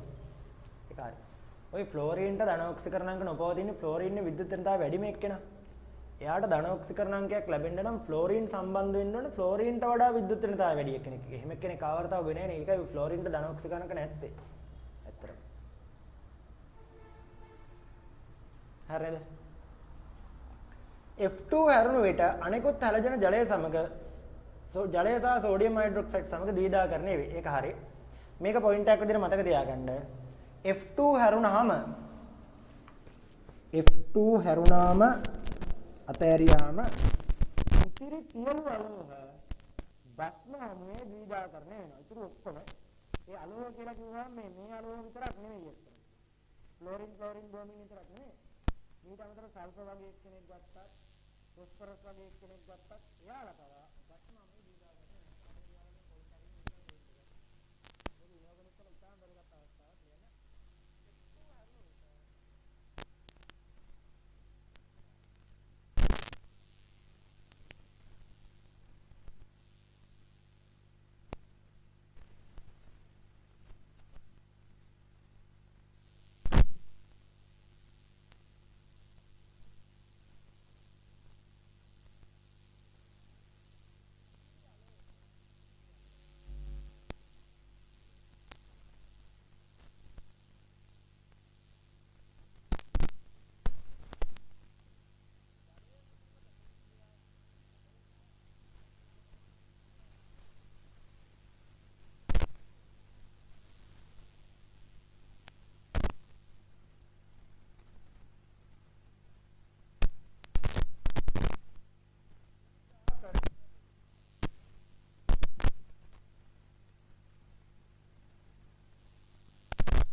ඒක හරි. ෆ්ලෝරින්, ක්ලෝරින්, බ්‍රෝමීන්, අයඩීන් කියන අණු පිළිවෙලට තමයි හැලජන් වල ප්‍රතික්‍රියාශීලීතාවය අඩු වෙන්නේ. F වල අරය අඩු බැවින් පරමාණු අතර විකර්ෂණ ඇතිවන අතර F2 වල බන්ධන ශක්තිය අඩු වේ. විකර්ෂණ ඇති වෙන අතර F2 වල බන්ධන ශක්තිය වැඩි කියන කතාව හරි. බන්ධන ශක්තිය අඩු වෙන කතාව හරි. ආගන්න මෙහෙමයි කතන්දරේ. අපි සාමාන්‍යයෙන් දන්න දේ තමයි මෙන්න මේ කතන්දරේ. බන්ධන දිග අඩු වෙද්දී බන්ධනයේ දිග අඩු වෙද්දී දෙන්න අතර ආකර්ෂණය ප්‍රබල වෙන හින්දා මෙයාගිට වඩා මෙයාගේ ආකර්ෂණය ප්‍රබල වෙන හින්දා බන්ධනයේ දිග අඩු වෙද්දී ආකර්ෂණය ප්‍රබල වෙන හින්දා බන්ධනයේ ශක්තිය වැඩි වෙනවා. හැබැයි මෙතන ෆ්ලෝරීන්ගේ බන්ධනයේ දිග අඩු වුණාට මෙහෙම දෙයක් වෙනවා. ෆ්ලෝරීන්ගේ අරය කුඩායිනේ. අරය කුඩා හින්දා මේකේ ධන න්‍යෂ්ටි අතර විකර්ෂණය ඇති වෙනවා. ධන විකර්ෂණයක් ඇති වෙනවා. ධන දෙන්න අතර විකර්ෂණයක් ඇති වෙනවා. න්‍යෂ්ටි දෙක අතර විකර්ෂණය ඇති වෙන හින්දා මෙයාගේ බන්ධනය ඇදිලා තියෙන්නේ. බන්ධනේ ආතතියකට ලක් වෙලා තියෙන්නේ. ඒ හින්දා මේ බන්ධනේ බොහොම ලේසියෙන් කැඩලා යනවා. ඒ හින්දා F2 වල බන්ධන ශක්තිය ඊටාම අඩු වෙනවා. තේරෙනවද කොහෙද? හැබැයි මතක තියාගන්න ඕනේ මේ කාණ්ඩේ අඩුම බන්ධන ශක්තිය තියෙන අයඩීන්. දැන් ෆ්ලෝරින්ට වඩා පොඩ්ඩක් අයඩීන් ගැඩුයි. ඒක හරි. මතන් කතන්දරේ මේකයි අර කියලා තියෙන පොයින්ට් එක හරි. ප්‍රතික්‍රියාශීලීතාවය වැඩිම කතන්දරෙත් හරි. පරමාණුකාරය අඩු හින්දා විකර්ෂණ ඇති වෙලා F2 වල බන්ධන ශක්තිය අඩු වෙනවා කියන කතන්දරෙත් හරි. ඒක පොයින්ට් දෙකක් විදිහට එකතු කරගන්න.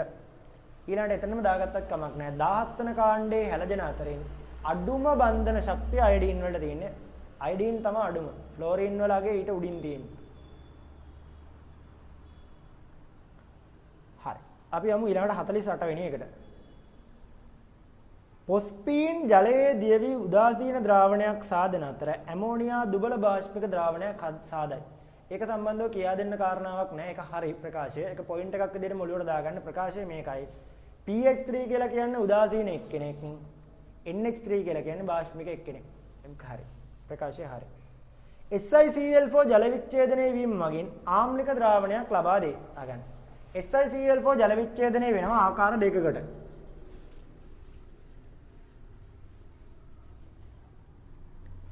SiCl4 ජල විච්ඡේදනය වෙන ආකාර දෙකකට. මේකයි ආකාර දෙක. මෙයයි ප්‍රතික්‍රියා කරද්දී සිලිකන් ඩයොක්සයිඩ් හැදෙනවා HCl හැදෙනවා. මේක අපි කියනවා අඩු ජල ප්‍රමාණයක් යටතේ සිද්ධ වෙන ප්‍රතික්‍රියාව කියලා. ජලය අඩු වෙලා. වැඩි ජල ප්‍රමාණයක් යටතේ ප්‍රතික්‍රියාව සිද්ධ වෙනවා නම්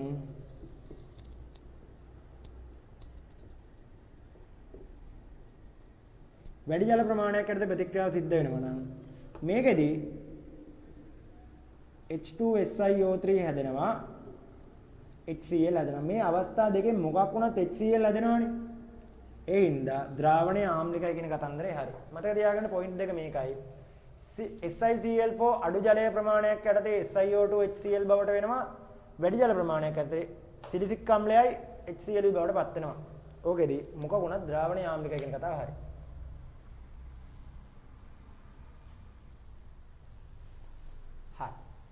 පළවෙනි පැත්ත හරි දෙවෙනි පැත්තත් හරි. වීඩියෝ එක පෝස්ට් කරලා ප්‍රතික්‍රියා දෙක ලියාගත්තට කමක් නැහැ.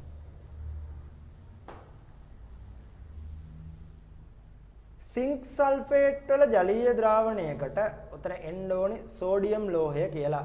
ඔක printing mistake එකක් තියෙනවා. සිංක් සල්ෆේට් වල ජලීය ද්‍රාවණයකට සෝඩියම් ලෝහය එකතු කළ විට සිංක් ලෝහය විස්ථාපනය වේ කියලා කියනවා. හරි. ඉස්සෙල්ලාම පොඩ්ඩක් තියරිය කියලා දීලා ඉන්නම්. මේකයි මේකේ තියරි එක. මේකේ බේස් එක මේකයි.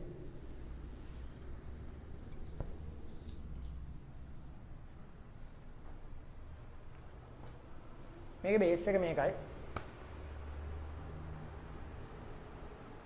මේකේ බේස් එක මේකයි. අහන්න.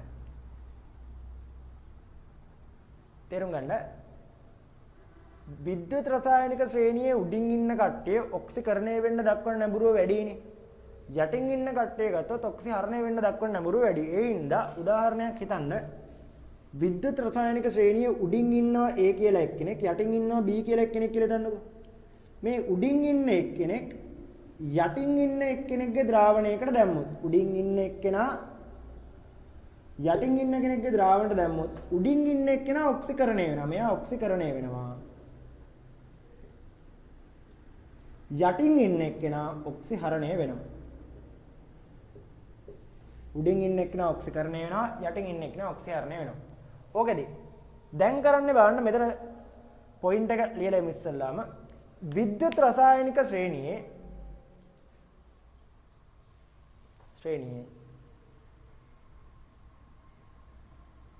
විද්‍යුත් රසායනික ශ්‍රේණියේ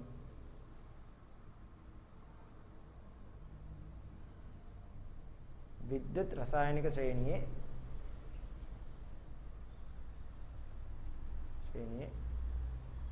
ඉහළින් නැති ලෝහයක්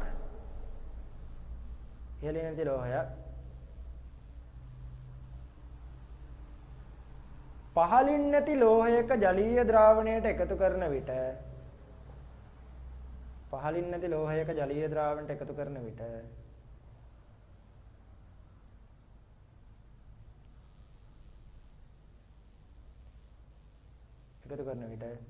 ඉහළින් නැති ප්‍රභේදය ඔක්සිකරණය වන අතර ඉහළින් නැති ප්‍රභේදයේ ඔක්සිකරණය වන අතර පහළින් නැති ප්‍රභේදය ඔක්සිහරණය වේ. උඩින් ඉන්න එක්කෙනා ඔක්සිකරණය වෙනවා. පහළින් ඉන්න එක්කෙනා ඔක්සිහරණය වෙනවා.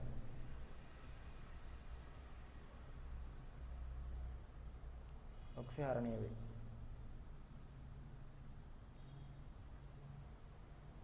හරි. මේකෙදි බලන්න. එතකොට විශේෂත්වය මේකයි. මේකෙදි සිංක් ක්ලෝරයිඩ් ද්‍රාවණයකට තමයි සිංක් සල්ෆේට් ද්‍රාවණයකට තමයි සෝඩියම් ලෝහය එකතු කරන්නේ. දැන් සෝඩියම් කියලා කියන්නේ ශ්‍රේණිය උඩින් ඉන්න එක්කෙනෙක්, සිංක් සල්ෆේට් කියලා කියන්නේ ශ්‍රේණිය යටින් ඉන්න එක්කෙනෙක්.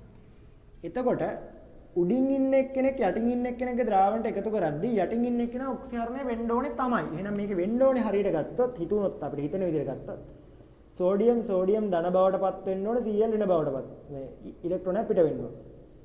සිංක් ඔක්සිහරණය වෙනවා කියන්නේ සිංක් ධන දෙකයිනේ ඉලෙක්ට්‍රෝන දෙකක් අරන් සිංක් ඝනය බවටපත් වෙනවා. ඔන්න ඔය රියැක්ෂන් දෙක වෙන්න බෑ. හැබැයි ගැටලුව තමා තේරුම් ගන්නයි. මේකේ ජලය තියෙනවනේ. ජලය තියෙනවා කියන්නේ ද්‍රාවණයේ H ධන තියෙනවා. ද්‍රාවණයේ H ධන තියෙනවා කියලා කියන්නේ H ධන සිංක් ධන දෙකටත් වඩා ශ්‍රේණිය යටින් ඉන්නේ. එතකොට ඒ වගේ වෙලාවට සෝඩියම් දාද්දි මෙයත් නෙමෙයි අයින් වෙන්නේ, මෙයා යටින් ඉන්න එක්කන අයින් වෙන්නේ. ඒ කියන්නේ තේරුම් ගන්නයි. මෙතනදී සිද්ධ වෙන්නේ H ධන ආයන ඉලෙක්ට්‍රෝන දෙකක් අරන් H2 වායු බවට පරිවර්තනය වෙන්නේ නැතුව සිංක් ලෝහයේ විස්ථාපනය වීමක් සිද්ධ වෙන්නේ නැත.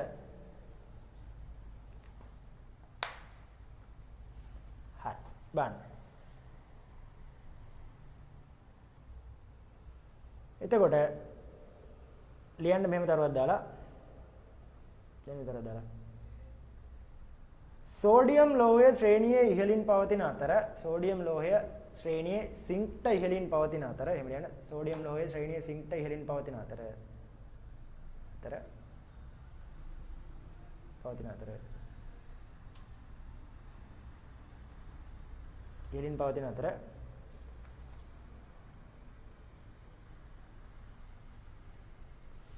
සෝඩියම් ඔක්සිකරණය වෙමින්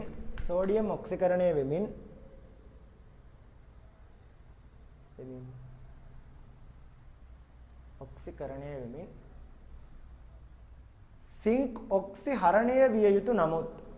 ඔක්සිහරණය විය යුතු නමුත්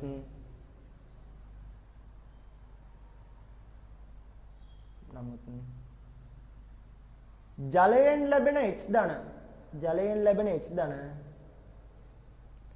ධන ශ්‍රේණියේ සිංක් වලටද පහළින් පවතී. ශ්‍රේණියේ සිංක් වලටත් පහළින් දෙන්නේ.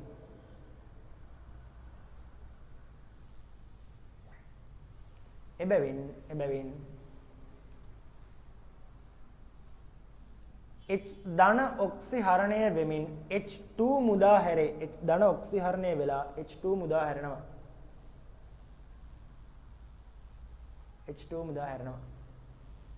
ඒක හරි. H2 මුදා හැරෙනවා. එතකොට පළවෙනි පැත්ත වැරදි. සිංක් ධන දෙකක් ඉලෙක්ට්‍රෝන සිංක් ඝණය යන ප්‍රතික්‍රියාවේ විභවය. උතන සෝඩියම් ධන දෙක කියලා තියෙන එක හදාගන්න සෝඩියම් ධන 1 කියලා. ධන එක ඉලෙක්ට්‍රෝනයක් සෝඩියම් ඝනයේ විභවයට වඩා වැඩි කියන කතාව හරි. ඒක හරි. ශ්‍රේණියේ උඩින් ඉන්න එක්කෙනාගේ විද්‍යුත්ගාමක බලය අඩුයිනේ. ඒතර සෝඩියම් වල ඔක්සිහරණ විභවය සිංක් වල ඔක්සිහරණ විභවයට වඩා අඩුයි කියන කතාව හරි. කියන්නේ සිංක් වල වැඩි කියන කතාව හරි. ප්‍රකාශ දෙකෙන් දෙවෙනි පැත්ත හරි පළවෙනි පැත්ත වැරදියි. පළවෙනි පැත්තේ වැරද්ද වෙන්නේ අර සිංක් වලට යටින් H ධන තියෙන ඉඳ H ධන තමයි ඔක්සිහරණ වෙලා අයින් වෙන්නේ. හරි. ඊළඟට 50. පොටෑසියම් බ්‍රෝමයිඩ් ජලීය ද්‍රාවණයකට ක්ලෝරින් දියර එකතු කළ විට Br2 විස්ථාපනය වේ කියන කතාව හරි. බ්‍රෝමින් දියර ද්‍රාවණයේ Br එන තියෙනවා. Br එන කියලා කියන්නේ ශ්‍රේණියේ පහළින් ඉන්න එක්කෙනෙක්. ශ්‍රේණියේ ඉන්න එක්කෙනෙක් Cl2 ඔක්සිහරණය වෙද්දී Br Br2 බවට පත් වෙනවා. ඒක හරි. Br ඍණ වලට වඩා OH ඍණ වල ඔක්සිහරණ විභවය වැඩි කියලා කියනවා. Br ඍණ වලට වඩා OH ඍණ වල ඔක්සිහරණ විභවය වැඩි කියන කතාව. Br ඍණ වලට වඩා OH ඍණ වල ඔක්සිහරණ විභවය වැඩි නෙමෙයි අඩුයි වෙන්නේ. OH කාණ්ඩේ උඩින් තියෙන. OH කියලා කියන්නේ අතරම ඔක්සිජන් එයා උඩින් තියෙන එක වැරදි. මේකේ පොයින්ට් එක ඔළුවේ තියාගන්න මෙච්චරයි වෙන්නේ. ක්ලෝරින් දියර දැම්මහම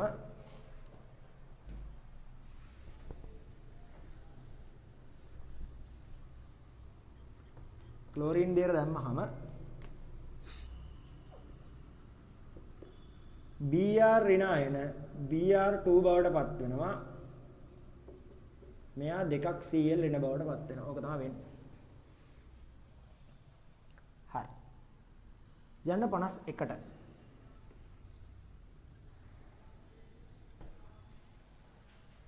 යන්න 51ට. නිල් පැහැති කොපර් සල්ෆේට් ද්‍රාවණයක් තුලට SO2 බුබුලණය කළ විට ද්‍රාවණය අවර්ණ වේ. ඔය කතාව හරි. ඔය කතාව හරි. වෙන්නේ මෙහෙමයි. කොපර් ධන දෙක ද්‍රාවණයක් තියෙන්නේ කොපර් සල්ෆේට් කියලා කියන්නේ. එයාට SO2 යවුවාම SO2 ඔක්සිකරණය වෙනවා සල්ෆියුරික් අම්ලය බවට. කොපර් ධන දෙක ඔක්සිහරණය වෙනවා කොපර් ධන එක බවට.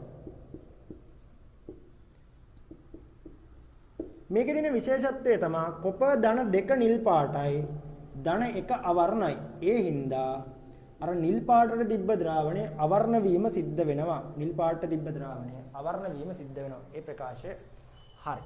ද්‍රාවණය අවර්ණ වේ කියන කතාව හරි. SO2 වායුවට විරංජන ගුණ පවතී. ඒක හරි.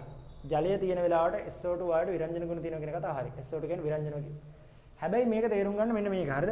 මේකේ නිල් පාට අවර්ණ වෙන්නේ SO2 වල විරංජන ගුණයක් හින්දා නෙමෙයි. මෙතනදි වෙන්නේ කොපර් ධන දෙක කොපර් ධන එක බවට ඔක්සිහරණය කිරීමක්. ඒ හින්දා මෙතන මේ විරංජන ගුණය කියන හේතුව මේක පැහැදිලි කිරීමක් වෙන්නේ නැහැ. ඒතකොට ප්‍රකාශ දෙකම හරි වුණාට පැහැදිලි කිරීම ගැලපෙන්නේ නැහැ. උත්තරය අංක 2යි වෙන්න ඕනේ. එක නෙමෙයි දෙක. ඔක ගොඩක් වෙලාවට අපිට ඔළුවට එනවා පාට නැති වුණා කියද්දි ඔක විරංජනයක් කියලා. පාට නැති වුණා කියලා කියන හැමතැනම විරංජනයක් නෙමෙයි වෙන්නේ. මෙතනදි වෙන්නේ එයා ඔක්සිහරණය කරවලා එයා ඔක්සිකරණය වෙන එක වෙන්නේ. හරි නේද? එතකොට 51ට අදාළව පළවෙනි පැත්තේ බලන්න කොපර් සල්ෆේට් වල කොපර් ධන දෙක කොපර් ධන එක බවට පත් වෙනවා. SO2 සල්ෆියුරික් වෙනවා. එතකොට ද්‍රාවණය අවර්ණ වෙනවා. දෙවෙනි පැත්තේ SO2 විරංජන කාරකයක් කියන කතාව හරි. SO2 වලට තෙත මල් පෙත්තක වර්ණය වගේ දේවල් අයින් කරන්න පුළුවන්. ඒක අවුලන්නේ. ප්‍රකාශ දෙකම හරි. පැහැදිලි කිරීම ගැලපෙන්නේ උත්තරය අංක 2 හැබැයි. 52 52 කියන මෙහෙම. ආයනීය ස්වාදයේ අණුව ලිතියම් හයිඩ්‍රොක්සයිඩ් සීසියම් හයිඩ්‍රොක්සයිඩ් ප්‍රබල භස්ම ලෙසත් HClO4 H2SO4 ප්‍රබල අම්ල ලෙසත් ක්‍රියා කරයි. ආයනීය ස්වාදය කියන්නේ මේකයි. ලියමු ආයනීය ස්වාදය කියන්නේ මොකද්ද කියලා. ආයනීය ස්වාදය කියලා කියන්නේ ජලීය ද්‍රාවණයේදී H ධන මුදාහරින ජලීය ද්‍රාවණයේදී H ධන මුදාහරින ප්‍රභේද අම්ල ලෙසත් ප්‍රභේද අම්ල ලෙසත් OH ඍණ මුදාහරින ප්‍රභේද OH ඍණ මුදාහරින ප්‍රභේද OH ඍණ මුදාහරින ප්‍රභේද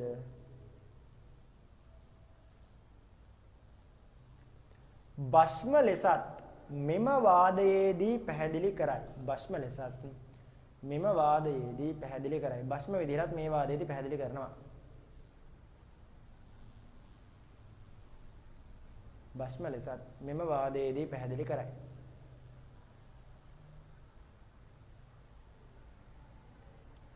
ඊට පස්සේ ඒකදී ඔය කතන්දරේ හරි OH ඍණ තියෙනවා නම් භස්මයක් H ධන තියෙනවා නම් අම්ලයක් කියන කතන්දරේ හරි.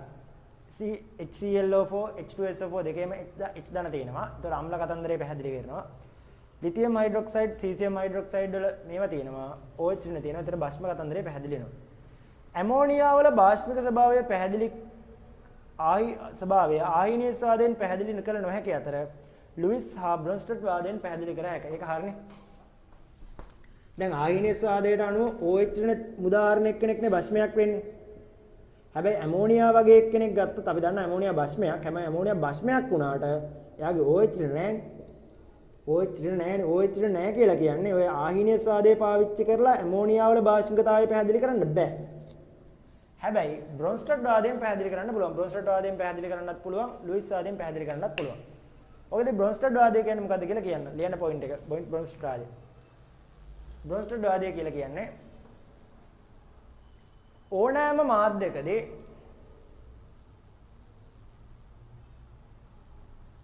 H ධන අයනයක් මුදා හරින ප්‍රභේද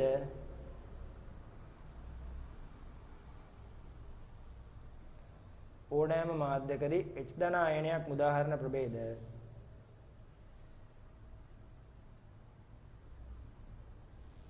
H ධන මුදා හරින ප්‍රභේද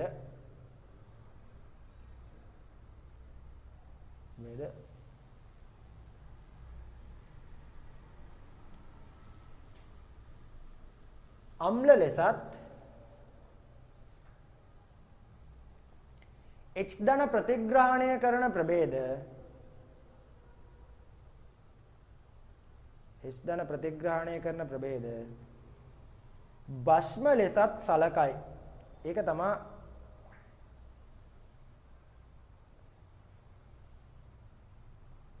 ඒක තමයි ප්‍රධාන කතන්දරේ.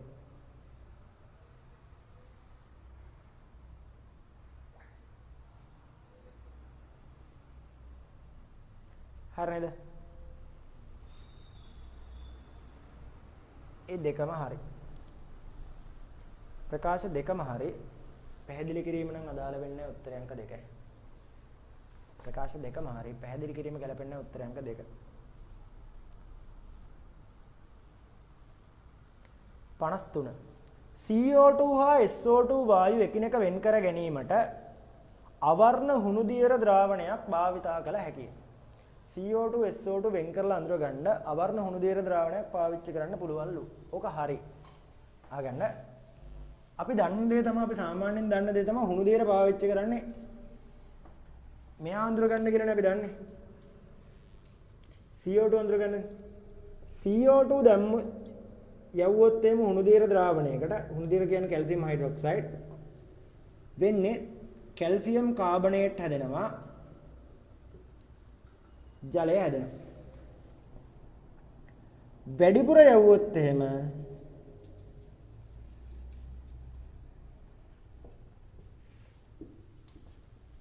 වැඩිපුර යවුවොත් එහෙම මේ කැල්සියම් කාබනේට් කැල්සියම් බයිකාබනේට් බවට පරිවර්තනය වෙනවා. කාබනේටේ බයිකාබනේට් බවට පරිවර්තනය වෙද්දී මෙයාගේ වර්ණය නැති වෙලා යනවා. ඒ කියන්නේ මේකයි වෙන දේ. ජලය. කාබන් ඩයොක්සයිඩ් අවර්ණ හුණු දියර ද්‍රාවණයකට යවපුවාම ද්‍රාවණය සුදු පාට වෙනවා. ඒ සුදු පාට ද්‍රාවණයට වැඩිපුර CO2 යවද්දී ද්‍රාවණයේ සුදු පාට නැති වෙලා නැවත අවර්ණ වෙනවා. සුදු පාට නැති වෙලා ආයෙම අවර්ණ වෙනවා. ඒක තමයි කතන්දරේ. හැබැයි මේ වැඩේම කරන්න පුළුවන් අපිට කැල්සියම් හයිඩ්‍රොක්සයිඩ් ද්‍රාවණයකට නැත්නම් හුණු දියර ද්‍රාවණයකට SO2 බුබුලනය කරලා. එතකොට වෙන්නේ මෙහෙමයි කැල්සියම් සල්ෆයිඩ් හැදෙනවා CaSO3 ජලය හැදෙනවා. මේකෙදිත් අවර්ණ හුණු දියර ද්‍රාවණය කිරි පාට නැත්නම් සුදු පාට වෙනවා කියන කතන්දරේ හරි. හැබැයි මේකට වැඩිපුර SO2 යවුවා කියලා මේකේ සුදු පාට නැති වෙලා යන්නේ නැහැ. මොකද ටික වෙලාවකදී මේ SO3 කැල්සියම් සල්ෆයිඩ් පරිවර්තන වෙනවා කැල්සියම් සල්ෆේට් බවට. එතනින් එහාට ආය SO2 යවුවා කියලා වර්ණයේ වෙනසක් සිද්ධ වෙන්නේ නැහැ. එහෙනම් මෙච්චරයි කතන්දරේ. ලියන්න මේ කරුවක් දාලා අවර්ණ හුණු දියර ද්‍රාවණයකට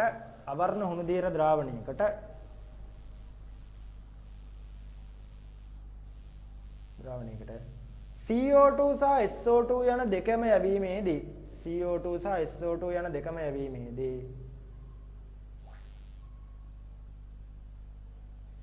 CO2 සහ SO2 දෙකම යැවීමේදී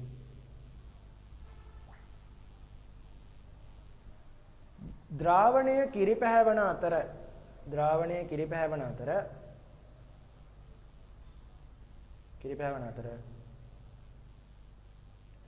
වැඩිපුර CO2 හමුවේදී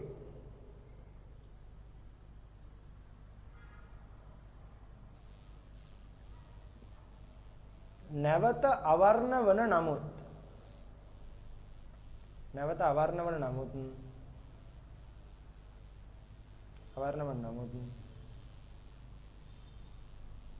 වැඩිපුර SO2 හමුවේ නැවත අවර්ණ නොවේ. වැඩිපුර SO2 හමුවේ නැවත අවර්ණ නොවේ. වැඩිපුර SO2ත් එක්ක නැවත අවර්ණ වෙන්නේ ආය ආවරණය වෙන්නේ හරි ප්‍රකාශ දෙකම හරි හුණු දියර ද්‍රාවණයක් තුළට CO2 යවිට ද්‍රාවණය කිරිපැවන අතර SO2 යවවිද එලෙස සිදු නොවේ කියන කතාව වැරදි. SO2 යවුවම කිරිපාට වෙනවා. හැබැයි වැඩිපුර SO2 යවපුවම කිරිපාට නැති වෙලා යන්නේ. ඒකයි මම අර කිව්වේ පොයින්ට් එක ඒක ඔළුවේ තියාගන්න මේ කතන්දර. මේක තමයි ප්‍රතික්‍රියා ටික. කැල්සියම් හයිඩ්‍රොක්සයිඩ් SO2 වලින් කැල්සියම් සල්ෆයිඩ් බවට පත් වෙනවා. කැල්සියම් සල්ෆයිඩ් ටික වෙලාවකින් ඔක්සිකරණ වෙනවා කැල්සියම් සල්ෆේට් බවට. ඒ හින්දා වැඩිපුර SO2 යවගෙන ද්‍රාවණය කිරිපාට නැති වෙලා යන්නේ. CO2 වල හැබැයි එහෙම නැහැ. කැල්සියම් කාබනේට් අර වැඩිපුර CO2 එක බයිකාබනේටේ බවට පත් වෙන හින්දා කිරිපාට නැති වෙලා යනවා.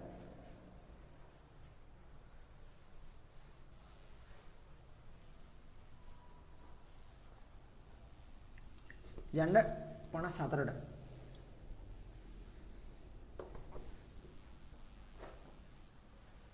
යන්න 54ට.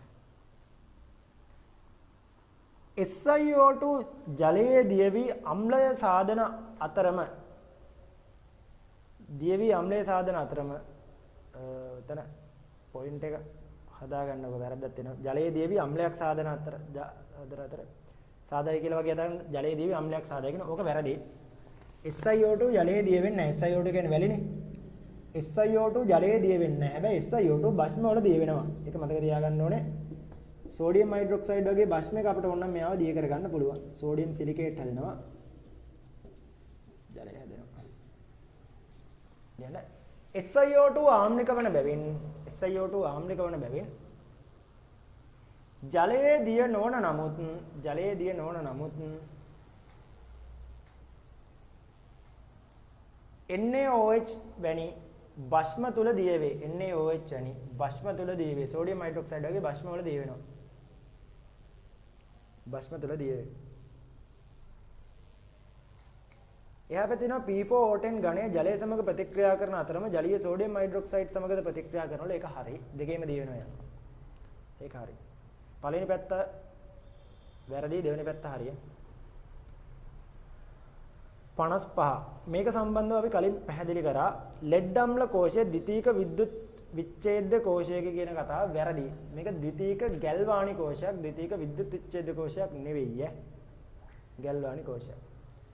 ලෙඩ් අම්ල කෝෂයේ ලෙඩ් ඩයොක්සයිඩ් කැතෝඩයේ ලෙසත් ලෙඩ් ඇනෝඩයේ ලෙසත් භාවිතා වන අතර විද්‍යුත් විච්ඡේද සල්ෆියුරික් අම්ලය වේ කියන කතාව මම ඔක කලින් පැහැදිලි කරා ඔය ප්‍රකාශය හරිය.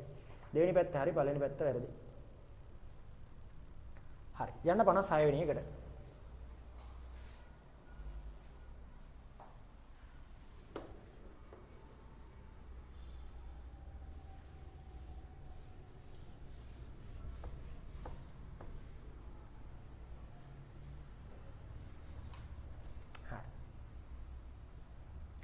මේකයි 56 තියෙන්නේ. HF, HCl, HBr, HI යන සියලු හයිඩ්‍රජන් හේලයිඩ කාමර උෂ්ණත්වයේදී වායු වේ. සියලුම හයිඩ්‍රජන් හේලයිඩ කාමර උෂ්ණත්වයේදී වායු වෙනවලු. ඔය කතන්දරේ හරි. අගන්න හයිඩ්‍රජන් හේලයිඩ ගත්තාම ඔය හයිඩ්‍රජන් හේලයිඩ වලින් වැඩිම තාපාංකයේ තියෙන HF වලට ඊළඟට ඉන්නේ HCl, HBr, HI. ඔන්න ඔය පිළිවෙලට තමයි තුන් සෙට් එකේ ඉන්නේ. මෙයාලගෙන් වැඩිම තාපාංකයේ තියෙන මෙයාගේ තාපාංකයක් 19.5. ඒතකොට අනිත් කට්ටිය කොහොමත් අඩු සියලු කට්ටිය වායු අවස්ථාවේ තමයි ඉන්නේ. ඒක හරි. ඒක හරි. හයිඩ්‍රජන් හේලයිඩ අතරින් HI පමණක් දුබල අම්ලයක් වන අතර අනෙක් ඒවා ප්‍රබල අම්ල වේ. ඒක වැරදි. හයිඩ්‍රජන් හේලයිඩ වලින් HF තමා දුබල අම්ලය. ඉතුරු ඔක්කොම HCl, HBr, HI කියන තුන් දෙනාම ආසන්න ප්‍රබල අම්ල. මේ තුන් දෙනාම ප්‍රබල අම්ල. HF විතරක් දුබල අම්ලයක්. දුබල අම්ලයක්. ඕක පොයින්ට් එක විතර මත තියාගන්න. හයිඩ්‍රජන් හේලයිඩ වල වැඩිම තාපාංකය HF වලට පවතින හේතුව මෙයාගේ හයිඩ්‍රජන් බන්ධනය. එකත් ඔලේ තියාගත්තර කමක් නැහැ. හයිඩ්‍රජන් බන්ධනය හින්දා අනිත් කට්ටියගේ අණුක භාරය වැඩි වෙද්දී ලන්ඩන් බලවල ප්‍රබලතාවය වැඩි වෙන හින්දා මෙයාලගේ තාපාංකය මේ පිළිවෙලට වැඩි වෙනවා. මේකෙදි වැඩිම තාපාංකය තියෙන්නේ 19.5. ඒ හින්දා මෙයාලා කොහොමත් වායු, මෙයා වායුවක් කියන්නේ මෙයාලා කොහොමත් වායු. ඊළඟට මේ කතන්දරෙත් ඔලුවේ තියාගන්න. හයිඩ්‍රජන් හේලයිඩ අතරින් HF විතරක් දුබල අම්ලයක්, ඉතුරු ඔක්කොම ආසන්න ප්‍රබල අම්ල. පළවෙනි පැත්ත හරි, දෙවෙනි පැත්ත වැරදි.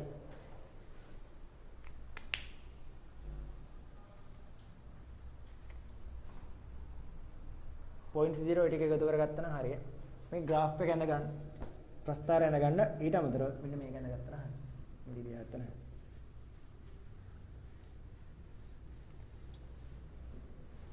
මේ වෙද්දි සාමාන්‍ය වලට points 300කට 400කට වඩා කිරලා තියෙනවා ලොකු ප්‍රමාණයක් points එකතු වෙලා තියෙනවා මේ ඔය ප්‍රශ්න ඇතුලේ.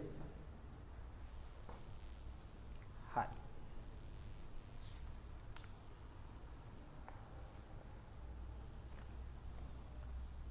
අපි යමු ඊළඟට 57 වෙනි එකට. කාබන් මොනොක්සයිඩ් මධ්‍යස්ථ ඔක්සිහාරක ලෝහ නිස්සාරණයට භාවිත කරයි. අහගන්න. විද්‍යුත් රසායනික ශ්‍රේණිය ගත්තොත් උඩම ඉන්න කට්ටියට අපි කියනවා ප්‍රබල ඔක්සිහාරක කියලා. එයාලව නිස්සාරණය කරන්න පාවිච්චි කරන්නේ විලීන ක්ලෝරයිඩයේ විද්‍යුත් විච්ඡේදනය. උදාහරණයක් සෝඩියම් නිස්සාරණය කරනවා ඩවුන්ස් කෝෂය. මැග්නීසියම් නිස්සාරණය කරනවා ඩෝව් කෝෂය. ඔය වගේ උදාහරණ තියෙනවා ඕන තරම්. ඩවුන්ස් කෝෂය. හරිද?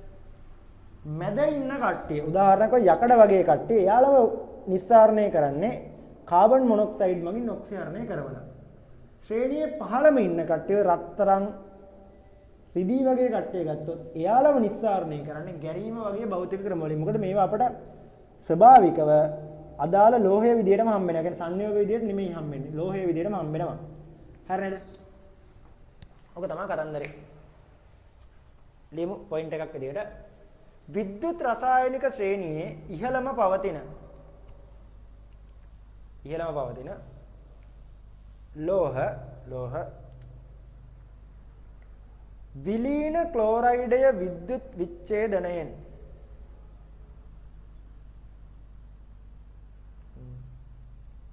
විලීන ක්ලෝරයිඩය විද්‍යුත් විච්ඡේදනයෙන් නිස්සාරණය කරන අතර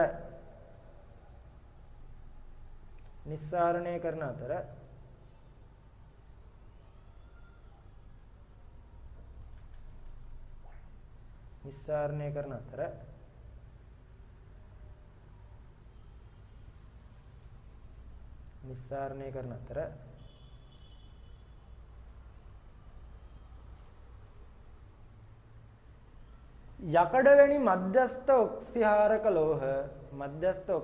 ලෝහ ඔක්සිහරණ ක්‍රමයෙන්ද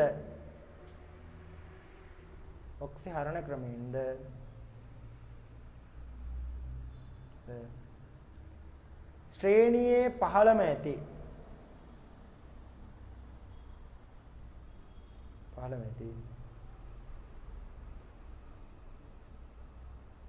රත්රන් රිදී වැනි ලෝහ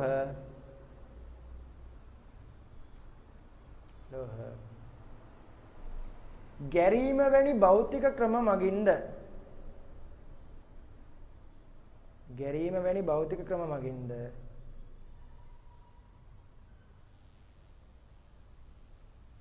නිස්සාරණය කරයි. ගැරීම වගේ භෞතික ක්‍රම වලින් නිස්සාරණය කරනවා.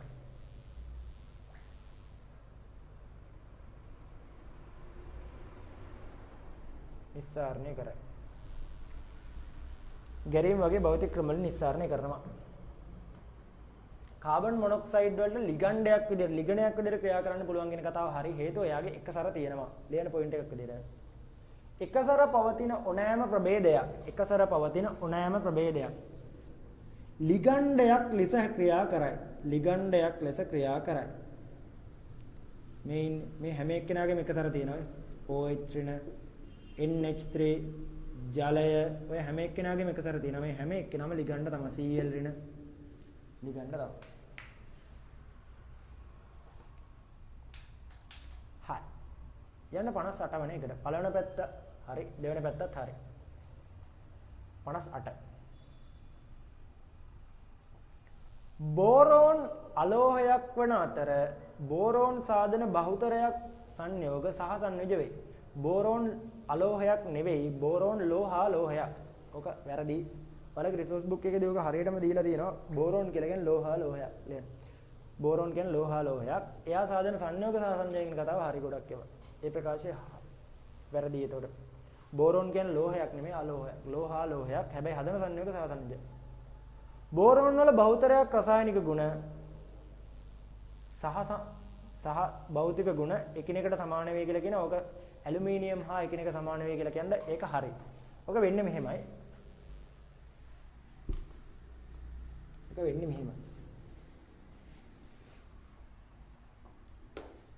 මෙහෙම දැන් අපි ආවර්තාවකගේ සෝඩියම් ගත්තොත් සෝඩියම්ගේ ඉඳන් මැග්නීසියම් පැත්තට යනවා. සෝඩියම් ඉඳන් ලිතියම් පැත්තට උඩට යනවා. මේකෙන් පොටෑසියම් පැත්තට පහළට එනවා. මෙතනත් එහෙමයි. මෙයාගෙන් පහළට කැල්සියම්ගේ පැත්තට එනවා. මෙතනින් උඩට බෙරිලියම්ගේ පැත්තට යනවා. මේ පැත්තට යද්දී බෝරෝන්ගේ පැත්තට යනවා. බෝරෝන්ගේ පැත්තට යනවා. මෙතනට යද්දී ඇලුමිනියම්ගේ පැත්තට එනවා. තව එකක් ඕන ලියන සිලිකන්ගේ පැත්තට යනවා. ආගන්න. මේකෙදි මතක තියාගන්න ඕනේ කාණ්ඩයේ පහළට යද්දී ප්‍රතික්‍රියාශීලීතාවය වැඩි වෙනවා. මේ හැම තැනකදීම ප්‍රතික්‍රියාශීලීතාවය වැඩි වෙනවා. කාණ්ඩයේ උඩ පැත්තට යද්දී නම් ප්‍රතික්‍රියාශීලීතාවය අඩු වෙනවා. පළවෙනි කාණ්ඩේ ඉඳන් දෙවෙනි කාණ්ඩයේ පැත්තට යද්දීත් අඩු වෙනවා. ඔකට හේතුව අයනීකරණ ශක්තිය විචලනය. අයනීකරණ ශක්තිය අඩු වෙද්දී ප්‍රතික්‍රියාශීලීතාවය වැඩි වෙනවා. අයනීකරණ ශක්තිය වැඩි වෙද්දී ප්‍රතික්‍රියාශීලීතාවය අඩු වෙනවා. ඒතර පළවෙනි කාණ්ඩේ ඉඳන් දෙවෙනි කාණ්ඩයේ පැත්තට අයනීකරණ ශක්තිය මොකද වෙන්නේ? අයනීකරණ ශක්තිය වැඩි වෙනවා. ඒතර ප්‍රතික්‍රියාව අඩු වෙනවා. මේ හැම තැනකම වෙන්නේ අඩු වෙන එක. මේ අහන්නකො. මේකෙදි මෙයාගේ ඉඳන් පටන් ගන්න දෙපැත්තට අඩු වෙන ප්‍රමාණය සමානයි කියලා හිතන්නකො. උදාහරණයක් මෙයාගේ 5ක් තිබ්බා දෙකක් අඩු වුණා නම් මෙයාගෙත් 3යි. මේ පැත්තට දෙකක් අඩු වුත් මෙයාගෙත් 3යි. ඒතර මේ දෙන්න සමානයිනේ. ඒ වගේ තමයි මෙතනිනුත් දෙපැත්තට අඩු වෙන ප්‍රමාණය සමාන වුණොත් මේ දෙන්නගේ ගුණ සමාන වෙනවා. මෙතනිනුත් එහෙමයි සමාන වෙනවා. ඒකට කියනවා විකර්ණ සම්බන්ධ කියලා. විකර්ණ සම්බන්ධ කියලා. එතකොට බලන්න ලිතියම්ට විකර්ණ සම්බන්ධයක් තියෙනවා මැග්නීසියම් එක්ක. ඒක තමයි ඔය ලිතියම්ගේ ප්‍රතික්‍රියා ගොඩක් ඒවා මැග්නීසියම් වලට සමාන වෙන්නේ. බෙරිලියම් වලට තියෙනවා විකර්ණ සම්බන්ධයක් ඇලුමිනියම් එක්ක. බෝරෝන් වලට තියෙනවා විකර්ණ සම්බන්ධයක් සිලිකන් එක්ක. මෙයාට තියෙනවා මැග්නීසියම් එක්ක, මෙයාට තියෙනවා ඇලුමිනියම් එක්ක, මෙයාට තියෙනවා සිලිකන් එක්ක. ඔය විදිහට තමයි පිළිවෙලට යන්නේ. තේරෙනවද? හරි. ඔතනදී ගන්න ඔතන ප්‍රකාශයේ පොඩි පොයින්ට් එකේ වැරද්දක් තියෙනවා. බෝරෝන් වල බහුතරයක් රසායනික භෞතික ගුණ සිලිකන් වලට සමාන වෙයි කියලා තිබ්බන හරි. මොකද විකර්ණ සම්බන්ධයෙන් හින්දා. මෙන්න මේක මතක තියාගන්න මේ graph එක.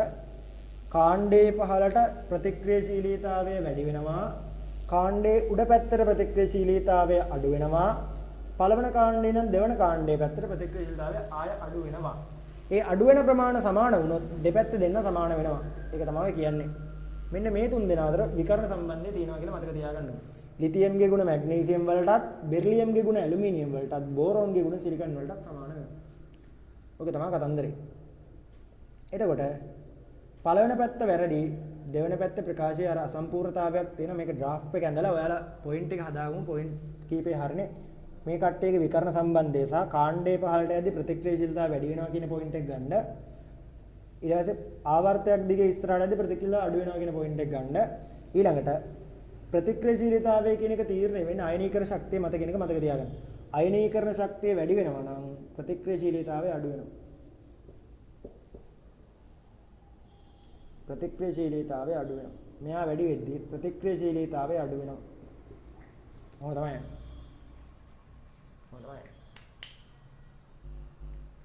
අයනීකරණ ශක්තිය වැඩි වෙනවා නම් ප්‍රතික්‍රියාශීලතාවය අඩු වෙනවා. හරි. මේක මම ගන්නම් ඔයාලා රෙකෝඩින් එක පෝස්ට් කරලා අඳගන්න.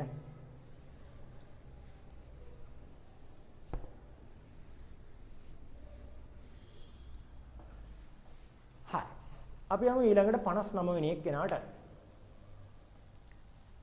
14 වන කාණ්ඩයේ ඉහළ පවතින මූලද්‍රව්‍ය සඳහා ඉහළ ද්‍රවාංකයක් පවතී. ඔක හරි. ආවර්තිතාවගයේ වැඩිම ද්‍රවාංකයක් තියෙන සිලිකන් සහ කාබන් වලට. සිලිකන් තමයි එකට ඉන්නේ, කාබන් තමයි දෙකට ඉන්නේ. මේක හරි. 14 වෙනි කාණ්ඩයේ උඩම ඉන්න කට්ටියට ඉහළ ද්‍රවාංක තාපාංක තියෙනවා කියන කතාව හරි. සිලිකන් සහ කාබන් වලට ඉහළ දාපාංක ද්‍රවාංක තියෙනවා. ඒ කතන්දරේ හරි. ලියන්න මෙහෙම.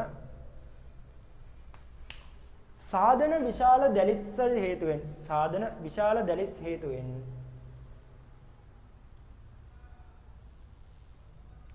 සෑදෙන විශාල දැලිස් හේතුවෙන්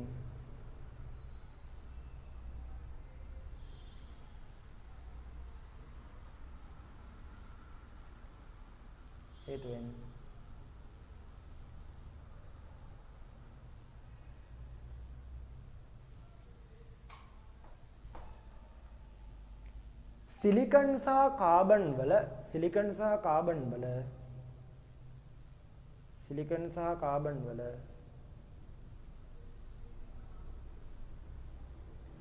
ඊටාම ඉහළ ද්‍රවාංක තාපාංක පවතේ.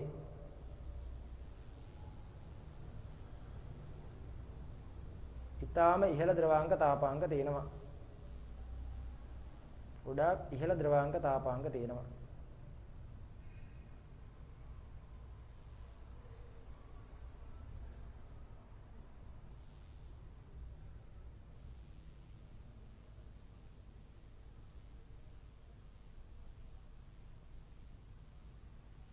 හරි. එහා පැත්තේ එක කියලා තියෙනවා 14 වෙනි කාණ්ඩයේ ඉහළ පවතින මූලද්‍රව්‍ය අලෝහ වන අතර සහසන්නිජ දැලිස් ප්‍රබල දැලිස් හදනවා. ඒ හින්දා තමයි තාපාංකය වැඩි වෙන්නේ. මම ඒක කතාවක් තමයි කිව්වේ. ප්‍රකාශ දෙකම හරියි. පැහැදිලි කිරීමක් ගැලපෙනවා. උත්තරය අංක 1. යන්න ඊළඟට 60 වෙනි එකට. PET පොලිඑතිලීන් ටෙරිතලේට් නිර්මාණය වීමේදී සෑදෙන එස්ටර බන්ධන ගණනට සමාන ජල අණු ගණනක් මුදා හැරේගෙන PET බහුවවයවිකයේ හැදෙද්දී හැදෙන එස්ටර අණු ගානට සමාන ජල අණු ගානක් ඉවත් වෙනවා කියලා කියනවා. මෙහෙමනේ වෙන්නේ.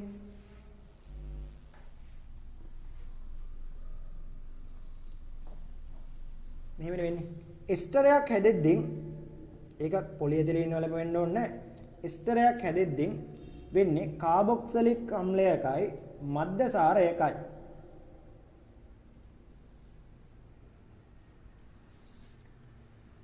මෙතන H එකකුයි OH එකකුයි එකතලා ජලාණුවක් අයින් වෙන එකනේ වෙන්නේ. මේ ජලාණුව අයින් වෙද්දී මේ R එක ඇවිල්ලා මෙයාට සම්බන්ධ වෙනවා. ඕකනේ අපි ඔය කියන්නේ එස්ටර බන්ධනය කියලා.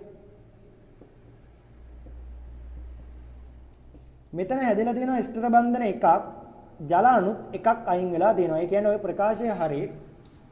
පොලිඑතිලීන් ටෙරිතලේට් හැදෙද්දී හැදෙන ඉවත් වෙන ජලාණු ප්‍රමාණය සමාන වෙනවා සෑදෙන එස්ටර බන්ධන සංඛ්‍යාවට. ඒක අතන්තරේ හරියි. පොලිඑතිලීන් ටෙරිතලේට් සංගරණයෙන් සෑදෙන ත්‍රිමාණ සහිත බහු අවයවිකයක් වේ. ඔක ත්‍රිමාණ බහු අවයවිකයක් නෙවෙයි. පොලිඑතිලීන් ටෙරිතලේට් කියලා කියන්නේ රේඛීය බහු අවයවිකයක්. ඔයාලට හම්බෙන ත්‍රිමාණ බහු අවයවිකයේ වෙන්නේ බේක්ලයිට්. මෙයා විතරයි ඔයාලට A level සිලබස් එකේ හම්බෙන්නේ ත්‍රිමාණ බහු අවයවික කියලා. මෙතන පොයින්ට් එක එකතු කරගන්න මෙහෙමයි පොයින්ට් එක දෙන්න. පොලිඑතිලීන් ටෙරිතලේට් සෑදීමේදී නැත්තම් PET සෑදීමේදී මුදා හැරෙන ජලාණු සංඛ්‍යාව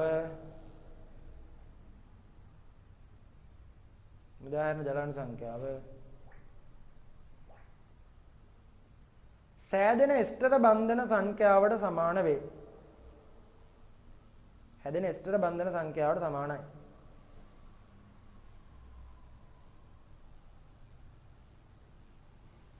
එස්ටර බන්ධන සංඛ්‍යාවට සමානයි.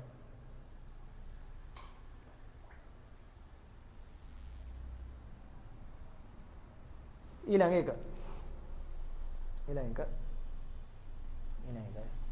බේක්ලයිට් ත්‍රිමාණ බහු අවයවිකයක් වන අතර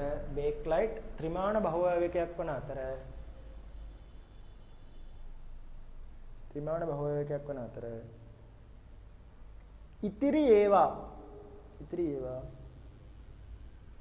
නැත්නම් PET පොලිඑතිලීන් ටෙරිතලේට් රේඛීය බහු අවයවිකයක් වේ. ඒක දාමාකාරයි.